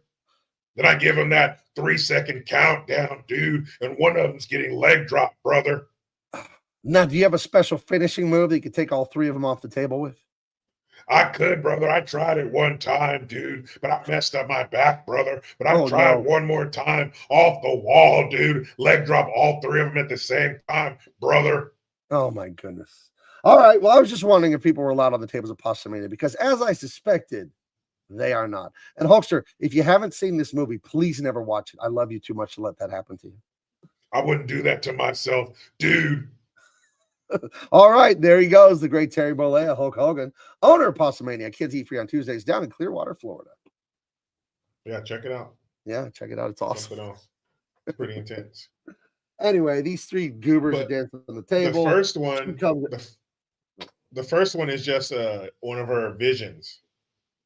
Right. Because she comes in, if you go back one more, you see her walking through the woods and coming out the same way they did. And I'm like, why the fuck would she walk? Doesn't she have a taxi cab? And then she snaps out of it, hops in the taxi cab, and speeds over to the restaurant. But remember, it's just a half mile away, right? But the car scene is like 5 minutes long, and she's driving fast as hell, going around trucks and shit. So why would it take her that long to go a half mile? See, in the writing world, that's called editing. You got to make sure things make sense. The audience will go anywhere you take them if it makes sense. You can believe that Paul Atreides turns into a psychic worm ruling the planet of Arrakis and thereby ruling the galaxy in Dune. You read Dune, you will believe it. As insane as it sounds, the writer is able to take you there. I don't believe these girls danced on this fucking table. Mm-mm. It's so dumb. And then they end up doing that in real life. And the girl in the middle, they do the classic. Is this fucking Lionel Richie here dancing on the ceiling? Yeah, this is, what was that movie, Breaking 2? Where they danced on the ceiling. This is, so the girl in the middle, the white girl, and I call her that because, again, it's, everybody, the white girl, the black girl, the Mexican girl. So the white girl in the middle, she's very much a prude. So they're like, oh no, come here, let me tie your shirt in a knot, show your stomach a little bit. And like, yeah, here we go. Let's tart you up. And then they go over turn you out, bitch. Yeah, we're gonna make you a slut if it kills us. So they get up on the table, and these are other like teenage boys. They look like they're all in high school, but like her skirt's short, so they can like see up her skirt when she's dancing on the table. So I'm sure some older adult. Not only is it unsanitary and it's unruly, but you can see up that girl's skirt. So when somebody, hey, what the fuck are you doing? Get down from there. Like, this ain't no fucking nightclub. Get the hell off the table, you idiot. Then here's a rag and some cleaner. You wipe your fucking footprints off of that table. You serve food here. But no, nobody says anything. They're just like, woo, yeah. Can we talk about this for a minute? Little whore. Can we okay, the table stuff is stupid enough. It's like, oh, we're wild girls. There's no rules, Dad. I feel like this whole movie is like blah, blah, blah, blah, comma, Dad. Take that, Dad. That's what this whole movie is, It's fucking ridiculous. You're a bad guy. You can climb walls. You got spider powers. You can see into the future because you got the power of 8 eyes, or I don't know how that makes sense, but it does, I guess, for them. And you can crawl on walls. You can walk upside down on a wall. Why would you choose to do this, though? If you're walking up to you're going to catch these girls and get them. Why would you walk on the ceiling, though? What purpose does this serve? Dude, it freaks him out, man. Freaking me out, dude. I guess that's the only reason I could think of that you would. But like the blood's rushing to your head, right? If you're upside down, everything, the blood's rushing to your head, you feel a little funny. The ceiling has, those things on it. It's not flat like the floor. And you're looking at everything backwards, everyone's face, everyone's upside down. I don't know. I know I'm nitpicking now, but this movie fucking deserves it. This movie deserves to be bullied out of existence. When you want to run to your target as quick as possible, you want to pick the route that has things you have to jump over. You don't want to run on the flat surface with no obstructions. You want but think about this. So what if your feet stick to the ceiling with your spider powers? Gravity's still pulling you the other way. Yeah. So running upside down wouldn't even make sense because there's nothing pulling you to the ceiling. Yeah, now I know this is very, very, very nitpicky, but there's no point to any of this. This is just a basket of stuff. This movie, just stuff happening. This is the closet. Watching all badass on the ceiling, like a badass with badassedly. That's the adjective they use. And he badassedly walked on the ceiling. This movie is the closet that they open in the sitcom where all the shit comes pouring out because there's like there's toys in there and clothes, tennis racket. Yeah, what happens to all that? What happens to the stuff that comes out of that closet? It turned into this movie. That's what happened to it. It's ridiculous. Why wouldn't you just run over there? And so he grabs her like when you just why is he on the ground quickly? Why is he not still on the ceiling grabbing her neck? Because he doesn't want to freak him out anymore, man. He's done freaking him out. Ugh. Oh boy. And remember, this dude has superpowers, superhuman strength, speed, stick to the ceiling, and he's getting beat up by an EMT. Now, it's a great profession, but EMTs aren't known for their fighting skill, are they? No. So he's getting his ass kicked. She's wearing a leather jacket, and she's covering up all of her curves. That's true. And she's wearing as little makeup as possible. So that's almost like a dude, So what they think one is, and the director of this movie is non-binary. So the stuff you saw there, where he comes in on, that's all her vision, her future vision. Then it really happens where she gets in the car, she goes over, the girls are talking to the boys. Now he doesn't come in on the ceiling, he does come in on the floor. Now, this is sexist, and I'm not even a leftist or a feminist at all. I'm an anti-feminist. I'm a bit of a chauvinist, if we're being honest. Why have part of the plot be a woman can't drive? Yeah, she comes crashing into the restaurant to hit the spider guy, with her car. Well, one thing about an all-night diner is there's probably nobody else there that you could run over by accident. Not the workers, not the chef, the waitress, not other kids having milkshakes. You probably would only hit the bad guy in the spider suit. Yeah, and there's nobody sitting at the bar. There's no one. Eventually stop at. No. Have you ever been to an all-night diner? There's no one there ever. Yeah, well, that's the reason they have it open, so it can be empty all night. Right. And mind you, there. It's not nighttime. It's just dinner time. It's not 2 a.m. It's 7:30 or 8. No, she could clearly see with her future powers. There was a clear path. Nobody was there. Do you think she did this on purpose, or is it just here's a woman driver? She was trying to park right there, and then she mixed up the gas and the brake. Yeah, she was like, wait, which one's on the right? I think that's a brake. And then once she realized it's not, she didn't lift her foot off. I do. Yeah, it's sexist to have a woman crash like this. If she was an Asian woman and they had a crash like this, I would have turned it off in protest. Yeah. That is enough of that racist shit. Just because you have to be an ally. So you would have been like, oh, that's it. Knock it off. So they really do. And then they're dancing to a Britney Spears song up on the table, like, woo, nobody's looking for us. And then, but before that, so something I remembered, right before that, when they were coming out of the forest, going up to the restaurant, there's a song that's playing. There's no words to it, but I recognize that song. And it's the same song in the aforementioned,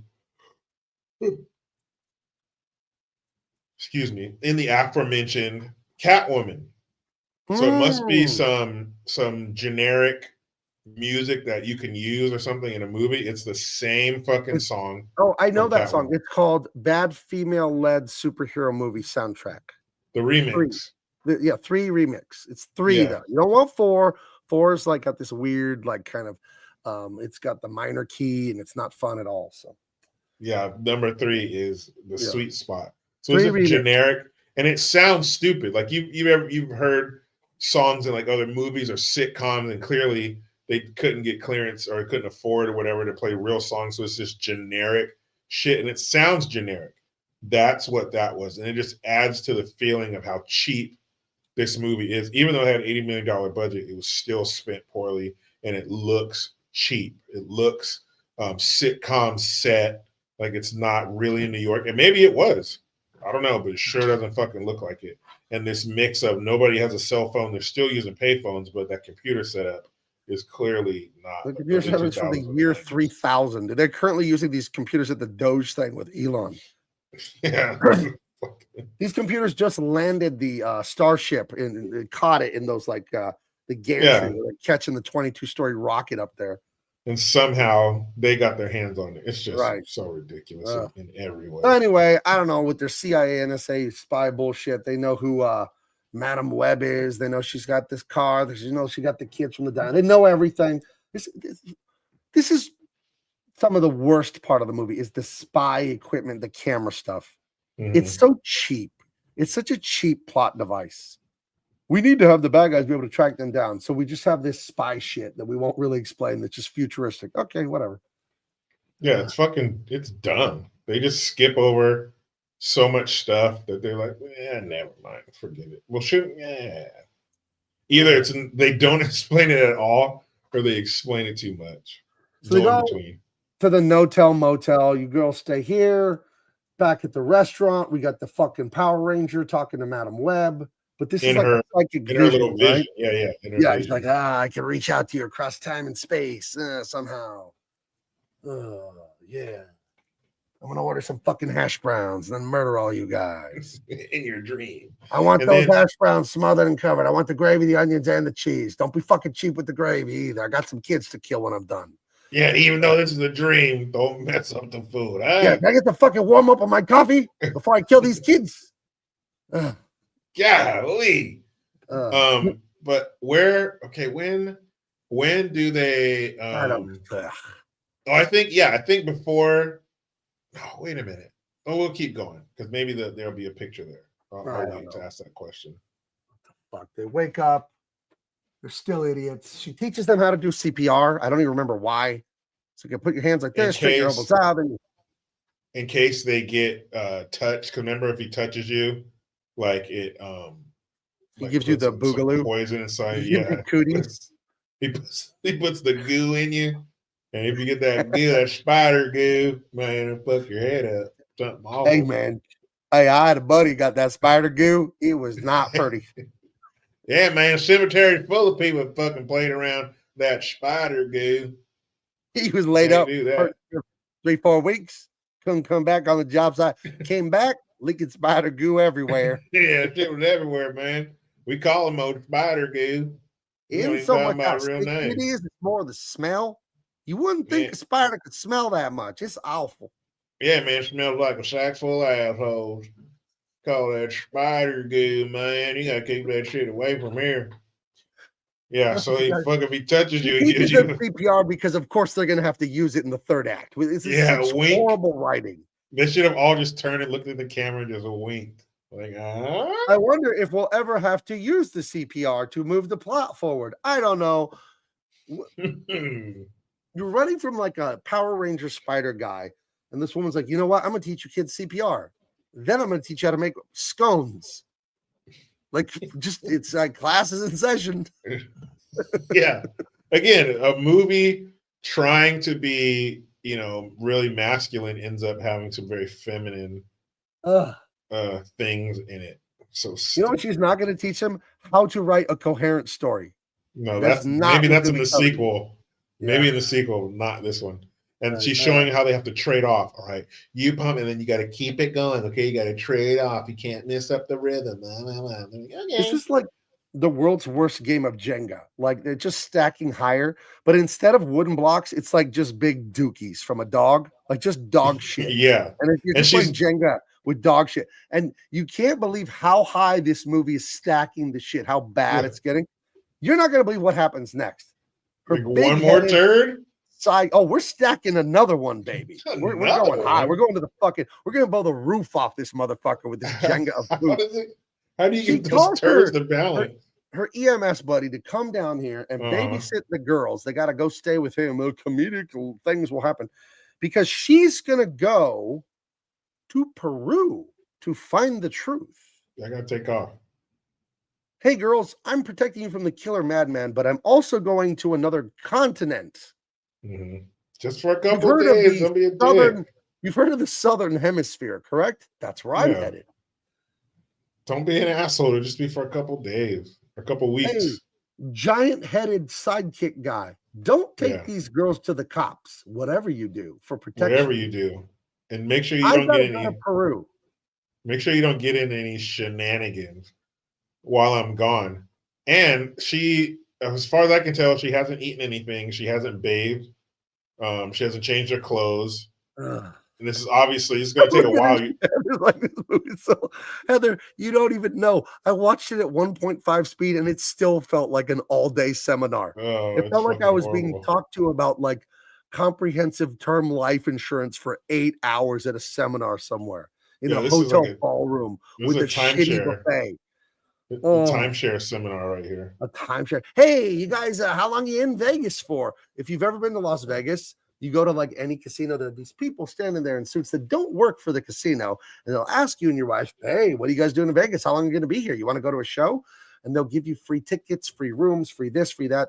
If you go to their Yeah. 2-3 hour high pressure sales job timeshare seminar. Mhm. I've never done it. I know people that have timeshares though. I think that's how they got conned. So I've been through the seminar before, but we didn't get a timeshare. We just got. are you one of they the? would See, get- I've thought of this. Like, go to the seminar and get the free fucking whatever tickets, and then just like no, like just resist them. And I would be able to resist them. It's just the Yeah. time waste that irritates me. I would have no No, problem resisting. That's exactly what we did. But they said it was going to be an hour and a half, and it turned out to be like 3 hours. And we told I them, we're would like- tell them up front, listen, I'll come and listen, but I guarantee you right now, before I go in the room with you, I am not buying this. I want the free tickets. I just tell them that. You Yeah, know? they'll still be like, oh no, that's fine. Yeah. Just come on. And so you go in there and you go through the whole spiel, blah blah blah. And then, but once you go to leave, they're like, hey, once you go, then you'll never get this deal again. You will not be Great. allowed to Don't get this deal. fucking Blah, care. blah, blah. Didn't want it. I just wanted the free show tickets. And then they go back like twice, and the guy comes in. All right, we can do this. We can do. No, we're not going to do it. Give me the card. We're out of here. No, hand me the tickets or I'm out. Yeah, and then we just stood up and we were walking out, and then they were like, "All right, here you go, sign this, blah blah blah. You got your gift cards because we got $100 each on a $100 gift card each. So we want to go to this restaurant that we saw on TV. So we're like, fuck it, we'll go. We'll get the gift cards and we'll fucking go eat for free. But yeah, it was fucking mind numbing. I don't think you could pay me to watch this movie again. I would want at least think about how much I earn, what my time. If you wanted me to watch this movie again, I want $5,000. I want 5 G's. I want up and I front. want it in cash, unmarked bills, and I want it before I hit play. Yeah. And I wanted to go. I want one of those And I want a markers so I can plane make sure they're fueled up real. for Mexico. No. Yeah. I want a fully fueled plane. Wait, why the want- fuck would I need a plane for Mexico? I live 20 miles from Mexico. Just so you can fucking go farther into Mexico to get I guess. to wash this movie off of you. Just Ugh. fucking get it Anyway, out of your system. The murdering spider Power Ranger is after the Mhm. girls, and she tells Big Head she's headed to Peru. That's right. So She watch goes to the A. jungle. How did they not get Guns N' Roses' "Welcome to the Jungle" in the soundtrack for this movie? You Guns know N' who you Roses are. wouldn't let- You they wouldn't let it the devil, happen. baby. They gave him a screener and they were like, fuck no, you can't have this. We're not putting our music in this shit. Ugh. You might as well take our music, a CD of our music, and stick it in a pile of dog Can shit. you imagine? She leaves Cleveland or New York. They're probably in New York. Whatever New York, the fuck yeah. this movie is. They're in New York. She comes to the jungle. Now, did she talk to this guy beforehand? Or does he emerge from the jungle and go, Dr. Livingston, I presume? Nah, you don't know this fucking guy. She doesn't know him. And how did she land in the right part of the jungle? What's with Like, this were the- fucking zesty little scarf, too, this guy? But what was the map that detailed in her mom's fucking notebook, her journal, to know what part of the jungle? Did her mom draw a map or something? Like, how does she know where to go? And there's like, I want reparations for watching this No, movie. denied. Denied. Jericho, I gotta say, dude, bravo. I told you to bring me a bad movie, and you delivered like no other. It was too good. I feel I don't drink or do drugs. I feel like I'm high or drunk. This doesn't seem real. Yeah. This seems impossible that this movie exists. Mhm. And $80 guys, we're not million doing it justice. You have to see this thing. We're Yeah. not doing it. It's unbelievable, this movie. Like Gabe, I've if seen somebody high gave you school plays that are better than this. if somebody gave you $80 million to come up with a movie, could you do with the resources and the people you know, could you come up with something better than this for Easily. almost $100 million? Easily. Not even a question. Easily. Right. So she goes to the jungle. I don't even know if she talked to this guy beforehand. I don't remember. So he's just there because of course he fucking is, because that's how this whole movie is. Well, he just comes to this spot every day until she shows up. Can you imagine? You go to another continent, 10,000 miles from New York or whatever it is to get to Peru from New York flying, and you land right near the magic spider cave where your mom birthed you and then died. That is like hitting a 3-pointer from the moon. Boom, swoosh. Steph Curry from the asteroid belt between Mars and Jupiter nails it at the United Center. Just nails a 3-pointer from that far. Swish. And one of those shots when he makes it, it doesn't even disturb the net. It just goes straight down. You won't even hear it. Just a goes little straight down. Just the slightest. The perfect angle, the arch on that thing where it just goes straight and drop it in the bucket. Yeah. It's so then she has a weird vision. She sees her mom, and she's been mad at her mom because her mom abandoned her. So she thought, or died. She's been thinking blah, blah, blah. And it's like, why were you down here? You're all your stupid science and spiders. Turns out the baby, the main character, when she was in utero in her mother's womb, she was not just a clump of cells. She was a fully fledged human life, by the way. She had a genetic disease in utero, and it was going to kill her. And the mom's like, I got all this spider science, and if I get the spider venom, it will cure the baby of whatever. And she does it. She cures the baby and saves the baby's life. So in the vision, she's like, oh, Mom, you came down here to save me, not just to fuck around with weird jungle people covered in black shoelaces. I love you, Mom. Thank you. So that is the only good bit of writing in this movie, that there's some good, positive sentimentality towards her mother. Father's nowhere to be found. That's a little shitty. Would it kill us to have a good family in a movie?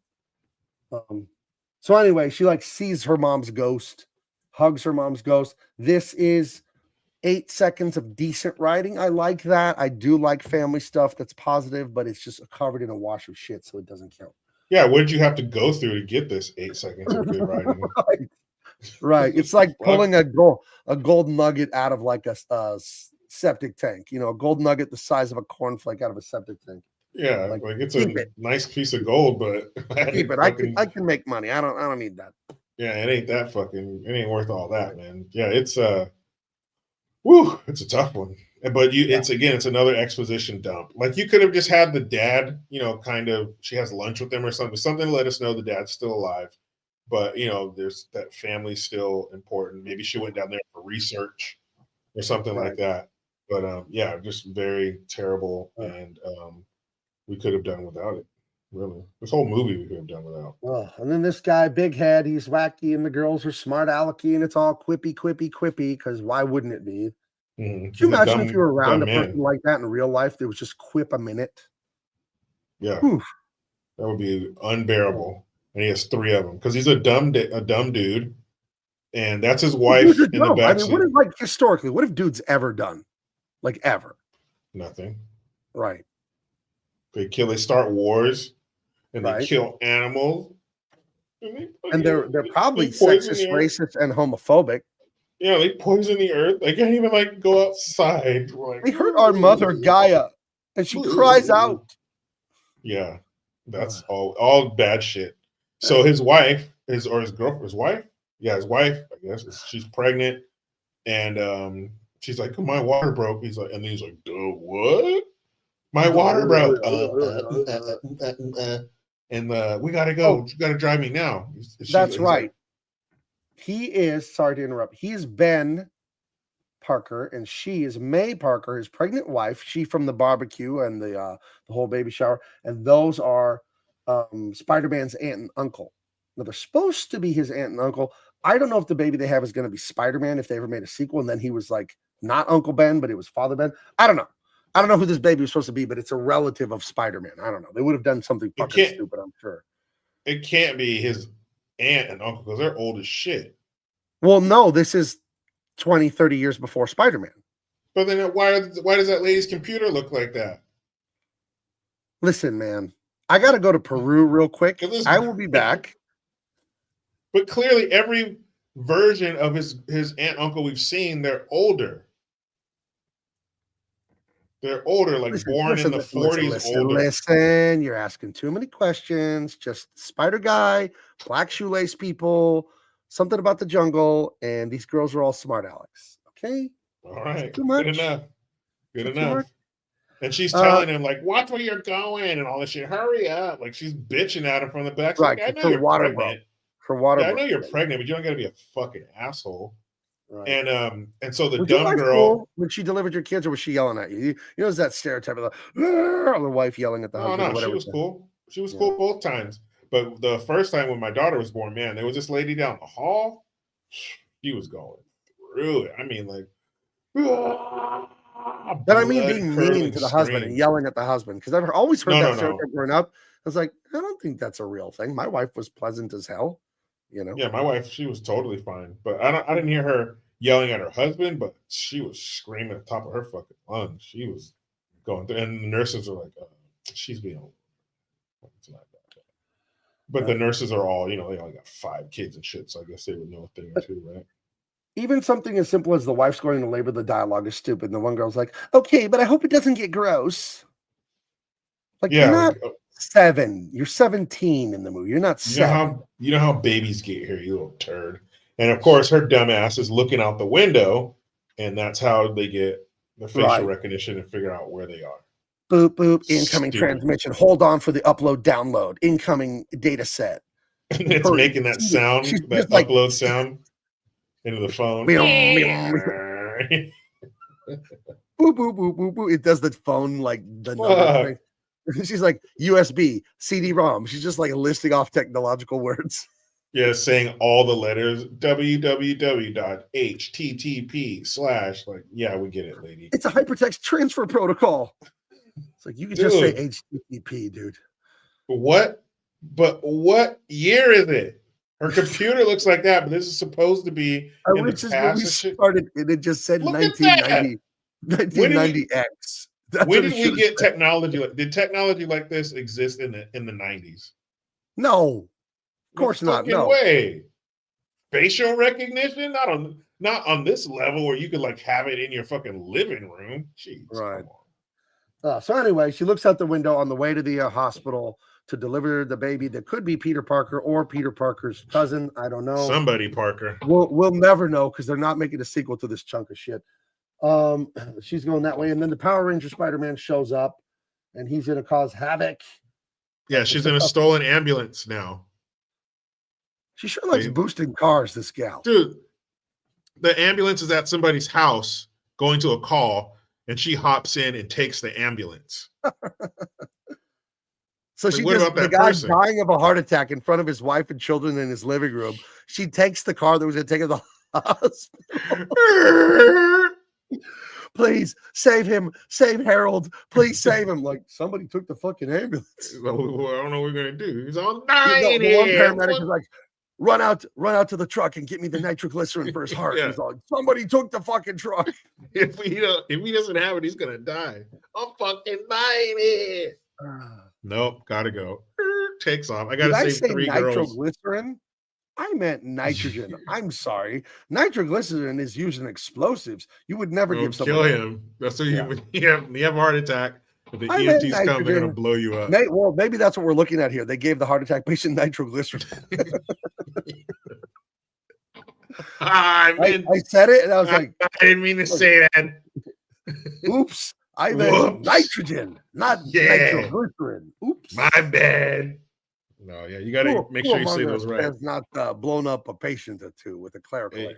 You gotta get your nitros right, man. You really do. So yeah, this is what they're gonna do. So she's gonna have her charge the fucking defibrillators, and put them on the ceiling. So right when the bootleg Spider-Man lands on it, she's gonna fucking electrocute him. So she tells him, get your feet off the floor. Don't touch the sides of the ambulance. She tells her, when I tell you to go, you touch the roof, okay? Ready, set. And then right when he lands, go. Then he's like shocked, flies off of the ambulance and like lands on a car and shit. speed off. And then she goes, now you're And just then showing what's up with off. that? They hit like a Chinese firework factory.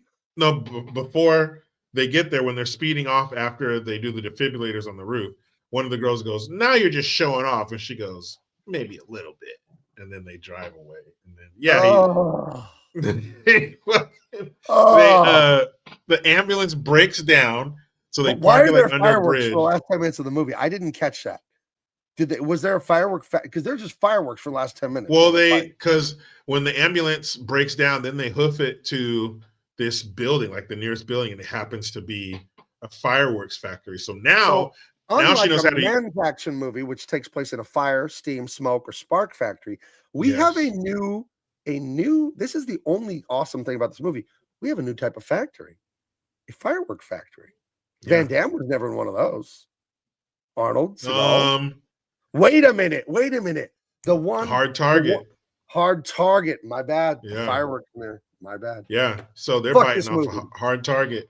Fuck and so, but how weak is that? How insulting is that? This is a female-driven action movie, and the climax is a fireworks factory. So now she has control over powers. Now she's a badass with them. She's getting a little cocky, and now she's starting to see, all right, okay, take a right. Duck down, and then like these things are flying around and exploding. All right, listen to me, follow me. All right, turn here. She can tell the future like 2 seconds ahead, so she's telling the girls where to dodge to. Yeah. All right, get down, stand up, sit, roll. Telling them what to do and shit. Buy some Nvidia stock. Believe me. Yeah. Put your right hand in. Okay, put your right hand out. Put your right hand in. Okay, and shake it all about. Now turn around. Dude, she's just telling them step by step. It's so fucking corny. And this dude, he's like getting hit with these fireworks. And they like grab these road flares. Okay, here, you light over there, light over there, light over there. And they start going off strategically. And he's like getting hit with these blasts from fucking fireworks, like Roman candles. They're killing this dude with Roman candles. It's so fucking dumb. Dude, and now they're on top of some building with a giant Pepsi sign. I love an old sign. This is like that neon museum in Vegas. I love a classic old sign. And they're fighting them. Things are blowing up. Things are falling apart. At one point, the black girl like skateboards down some broken iron girder on a piece of debris because remember she skateboards. One of the other girls falls. She's gonna fall into the burning building. This girl, the Power Rangers jumping around getting everybody, and then she uses her power. The guy in the jungle told her that she could be in multiple places at once through time distortion, spider power, or something or other. And he's gonna kill the girls, and then she like makes a web of power or something and grabs all the girls with these tendrils of power, and it's fucking insane, dude. She's almost gonna die. They're fighting, and they knock him off the building. They knock him off the building, but they hit him and knock him off the building. He falls, and then the giant pea from the Pepsi lands on him and kills him. Yeah. And her one-liner is not stick around or some awesome Arnold one-liner. She says something like, the girls that were going to kill you weren't them in your dream. It was me or something. Yeah, it's like, some bullshit. Some stupid thing that like, it's dumb. And that's a shitty way for the main bad guy to die. A fireworks factory. So he's getting hit by all these fireworks for 90% of the time. Then the sign lands on him. And like it was such a girly like a fireworks. Come on, it was such and bullshit. The P that landed on him stood for patriarchy. Yeah, patriarchy's dead, just like him. Yeah, who run the world? Girls run the world. The future is female. Girls rule, boys drool. Well, if there's anything I know about women, Jericho, anything I know about women, they love being in charge. They love making all the decisions and being responsible for everything. They thrive. They love that. They thrive in that environment. We got to dinner. My wife's like, hey, I already made reservations. We're going here. And I'm like, oh, thank you, honey. Thanks, sweetheart. Every day almost with my wife. Tell me what to wear. You know? Dude, this right here. This is I mean, it's almost insulting the way they ended this movie to these badass chicks. And then she's beat up after they kill him, and the girls do CPR on her to save her. That's right. Yeah, remember? That's a callback. Remember? And she's blind now. Did she Well, like how get did hit she in go the face? blind? Did a firework hit her in the eyes or something? I never understood how think she so. went blind. Or maybe it was from her powers. Her That made, powers made her blind. But like her power, the power explosion or some shit at the end. I don't made know. She her goes Go blind, blind. Yeah. and they don't give a good reason why, or I didn't catch it. Then Spider-Man or his cousin is born at the hospital to Aunt May and Uncle Ben. Somebody. They're all family now, these kids. They don't have to go to the orphanage or go to the juvenile detention center or anything like that. They just gonna hang out. It's funny because the nurse walks in while they're all looking at the babies or looking at the blind Madam Web and like, who are you guys? Like, oh, we're immediate family. Yeah, you know, the white lady has a Mexican, black, and blonde nieces. Of course. Yeah. You All know, colors of the rainbow represented. their dad was a sailor. Got You know? around. They're actually sisters, 3 different mamas, one dad. Mm-hmm. No, Isn't that 3. great? Yeah, who knows? And now she wears glasses because she's blind. And she talks to them about what they're going to do in the future. They're all going to be badass spider women. Mm-hmm. And then they float down and threaten criminals everywhere with a sequel if you don't stop committing crime. Okay. We're done. We'll never do another crime.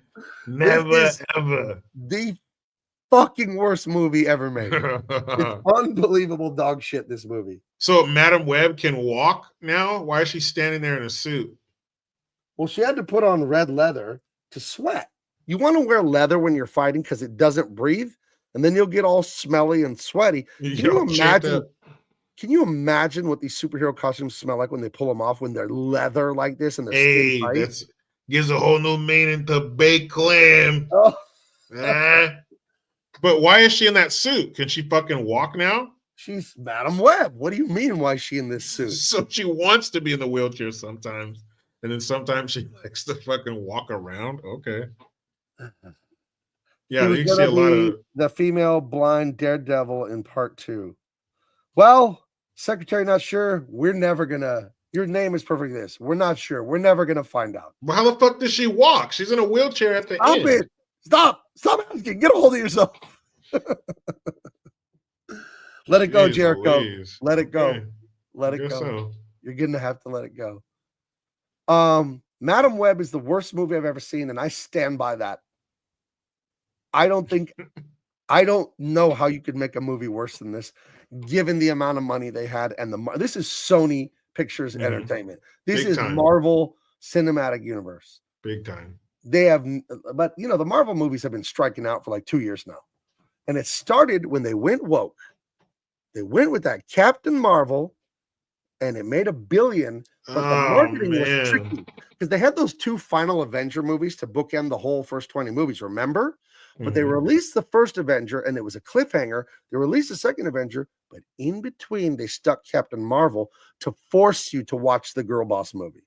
So it made a lot of money because, hey, I got to watch it to see what's going on with the Avengers. But ever since then, they're done. And maybe, you know, wokeness has a ton to do with it, but also it's the lightning in the bottle. You ever have like a classic moment? Maybe you went to camp. Maybe you went on a ski trip. Maybe you did something, and all the friends were there, and it was like a perfect weekend or a perfect moment. And then you try to recreate it the next year or the next season or whatever, and you can't recreate it. Do you know what I'm saying? And I think what the Marvel movie producers did by introducing character, now the Avengers, and they just made this whole continuity of like 20 movies. It can't be done. They could literally do it again, but it'll never have the magic of happening the first time. So I think they've got to find a new way to go with this stuff, because having all these things be connected like this, and did you see this movie? And then you got to watch this thing on streaming. You got to watch that one. And then you got to read the comic book. And then you got to order the fucking meal at Denny's. And you got to do all these things to understand the movie. Like, I think that era's over, man. I think it was it was a cool thing, I guess. I haven't, it's funny. I do this for a living. As you know, I'm a comic book artist and writer and all that. I worked for these companies. There are probably 20 or 30 Marvel movies, right? Something like that. I think I've seen 5 of them. I hate these things. Yeah, they're not. I've seen Captain America 1, Guardians of the Galaxy 1 and 2, never bothered with 3. My brother drugged me to see Doctor Strange Part 2. It's almost as bad as this movie. And I've seen this movie, and I don't think I've seen any of the other Marvel movies. I've never seen I saw the first Iron Man, so I've seen 6 of them. Yeah, I saw the first Iron Man, and I may have seen the second or third Iron Man, and I think that's it. But I hate them. I hate these movies, and I always have. I hate the snarky, smart aleck, hateful humor. Jericho, you've outdone yourself. I told you to bring me a bad movie, and this is just the worst thing. This might be the worst piece of art I've ever seen in my life. Thank you, my good man. I can always do better. I'm not done. This wasn't the bottom of the barrel, but I have some really bad movies out there for you. But Okay, yeah, this is my worst movie. What is your worst movie? Just, I wonder if I've seen it.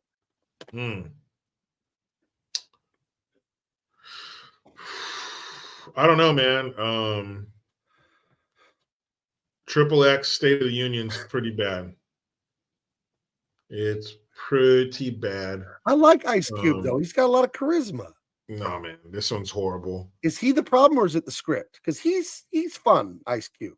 He's part of the problem for sure. Really, the script's part of the problem because there's this counterpart that comes around in the end. This FBI guy, his acting's pretty shitty.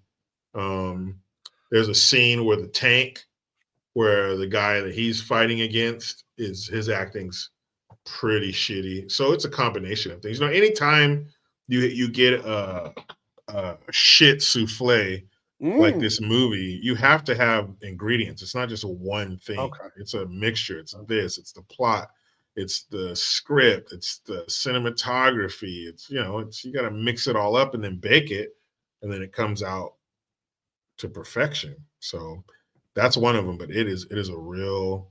Well, we'll hold off on that. How do you feel about some Roger Moore James Bond? I've never seen these. People love him. I saw a guy I know online, you may have heard of him, Razorfist, saying that Roger Moore's the best Bond, and I was shocked. I thought everyone agreed it was Connery. But apparently there's a lot of Roger Moore lovers out there. Oh, there's always got to be a lone dissenter. Maybe he's it. But I've never heard anybody Are they good? Are they fun, though? Are they like the Connery ones, kind of fun like that? And yeah, they're cool. Okay. They're cool, but I mean, Sean Connery is the best. Yes, of course, darling. There's a lot of danger. Me and who used to do it. Give her a little slap. Okay, guys, that was Madam Web. I apologize. I don't. I apologize for putting you through this for the last 3 hours or whatever it was. I had to see it, so you did too. If you dare, rent this movie for $3.99 or whatever on YouTube or Amazon, and you will see that Jericho it's on Netflix. Did not tell one single lie when we talked about how horrible this movie was. Another really bad one. This one's from the DC universe. Is Green Lantern. Who? That horrific. And dude, the Green Lantern comics were the hottest thing in 2009, 10, 11, around then. And I was one of the artists. These books were going crazy. We had this mini series called Blackest Night, and it was one of the hottest sellers in 20 something years for the Green Lantern books. And we had the most primo artists and writers, and there was hype, and I'm signing autographs at Comic-Con and all this. And dude, it was Green Lantern was the thing. And that movie came out right in the middle of us doing that. And I went and I was so excited. I was so happy to be working on such a prestigious book. I think we were the top selling book for a year, or in the top, 3, top 5 Green Lantern. We were just kicking ass. And this movie comes out and just takes a dump, dude. I couldn't fucking believe it. Oh, man. Let me show you. I want to show you what I did actually with that. I did so many Green Lantern things, but I want to show you a special Green Lantern thing I did. It's going to take me a second, so you can go ahead and. Because Ryan Reynolds wasn't a bad choice, I don't think, for Green Lantern, but I think he did the classic quippy Ryan Reynolds thing, and I don't think, from my memory, that wasn't really Hal Jordan's character. Right. It could have been done. It could have been done much better. Ryan Reynolds wasn't a bad choice. Right. I gotta find this thing because I have to find it. I want you to see this. But I did so many, at least 100 issues of Green Lantern. That was the main first book I ever worked on for DC Comics. Because when I first started working there, I worked on lower level books that didn't sell as well, books that weren't as famous. But as I got better and got more fame and more prestige and, respected more by my bosses, I started to work on bigger and bigger and bigger things, eventually culminating with, working on Superman and Batman and Justice League, all that kind of stuff. But, oh, is this it here? Please tell me this, because this is from 2000. From 2011. 14 years ago, I did this. Okay, check this out. Is it on the screen? This is a preview comic. It was just a short thing with a legendary comic book illustrator, Jerry Ordway, of the Green Lantern movie. Well, you see, it's Ryan Reynolds. You see it? Mm-hmm. Yeah, I did this with Jerry Ordway. I forgot who wrote this, but these are the the movie characters, the movie uniforms. But yeah, I did this in 2011. And it was fun to work on this and to work with a guy like Jerry Ordway. This guy, I mean, he's been doing comics since I was a kid. He's awesome, Jerry Ordway. We were the art team for this, but it was like an origin story for him being a Air Force test pilot or whatever that he was before he became the Green Lantern. But yeah, I did this. I had a lot of good times there, man. I really wish they didn't go fucking woke because I loved this. But you know what? On second hand, I'm glad I left. On the other hand, because now I'm independent and I do this stuff that I love so much. So, but yeah, this was That's great. Thank you. This was a lot of fun. It's not nearly as good as the Unstoppable Tyrus or Empyrean Earth Illuminated or Jericho Green and the Hammerheads or Dean Cain Volume 2 or Tripoli, my 5 books that I'm working on this year. But it's still a great book. How many more pages here? Yeah, it was really fun. Here's the 2011. I can't believe how long ago this was. That's already so much better than the movie. Right. But yeah, I did work on that. So they should replace the director commentary to yours. Dude, I don't think the people in this movie want to hear what Jericho and I had to say about it. No. But that movie was just fucking awful. And it sucks that everything else was going so well. And then that what should have been part of the crown jewel of the whole thing just totally took a shit. Haywood Jablomi, nice screen name. He says, I wouldn't watch this movie for free. I said, if you want me to watch this movie again, $5,000 cash, unmarked bills. Up front, I want the money first, then I'll watch it. Yeah, it's bad, man. Yeah. It's bad. All right, guys, I'll show you one more thing. Dean Cain All-American Lawman Volume 2. We'll probably begin doing art for that in April, so hopefully we'll be out before the end of the year. Empyrean is practically done. This is my sci-fi epic. You're going to want to pre-order this when I put it up for the crowdfund, April sometime, but it's practically done. Just waiting to finish up the colors. And then the Unstoppable Tyrus, I am still illustrating that. I have 60 pages of layout pencils from Acheon, and I've penciled up to page 44. So we are cooking. We are moving along. Go to bigmancomics.com right now. Get yourself a copy of Dean Cain All-American Lawman Volume 1, the first printing. When those are gone, they're gone forever. We can have second printings, obviously, in the future, but you want that first printing. If you don't have it, you want to get that tonight. I pack it up and ship it. I'll do it tomorrow. If you order it tonight, I'll ship it out tomorrow. Anyways, you got anything for the audience, Jericho? Or are we ready to go? Hey, search my name, like, subscribe, share, all that good shit. I'm out. All right, guys, have a great night, and hug your loved ones, because you never know when a movie like Madam Web will come again. Bye-bye.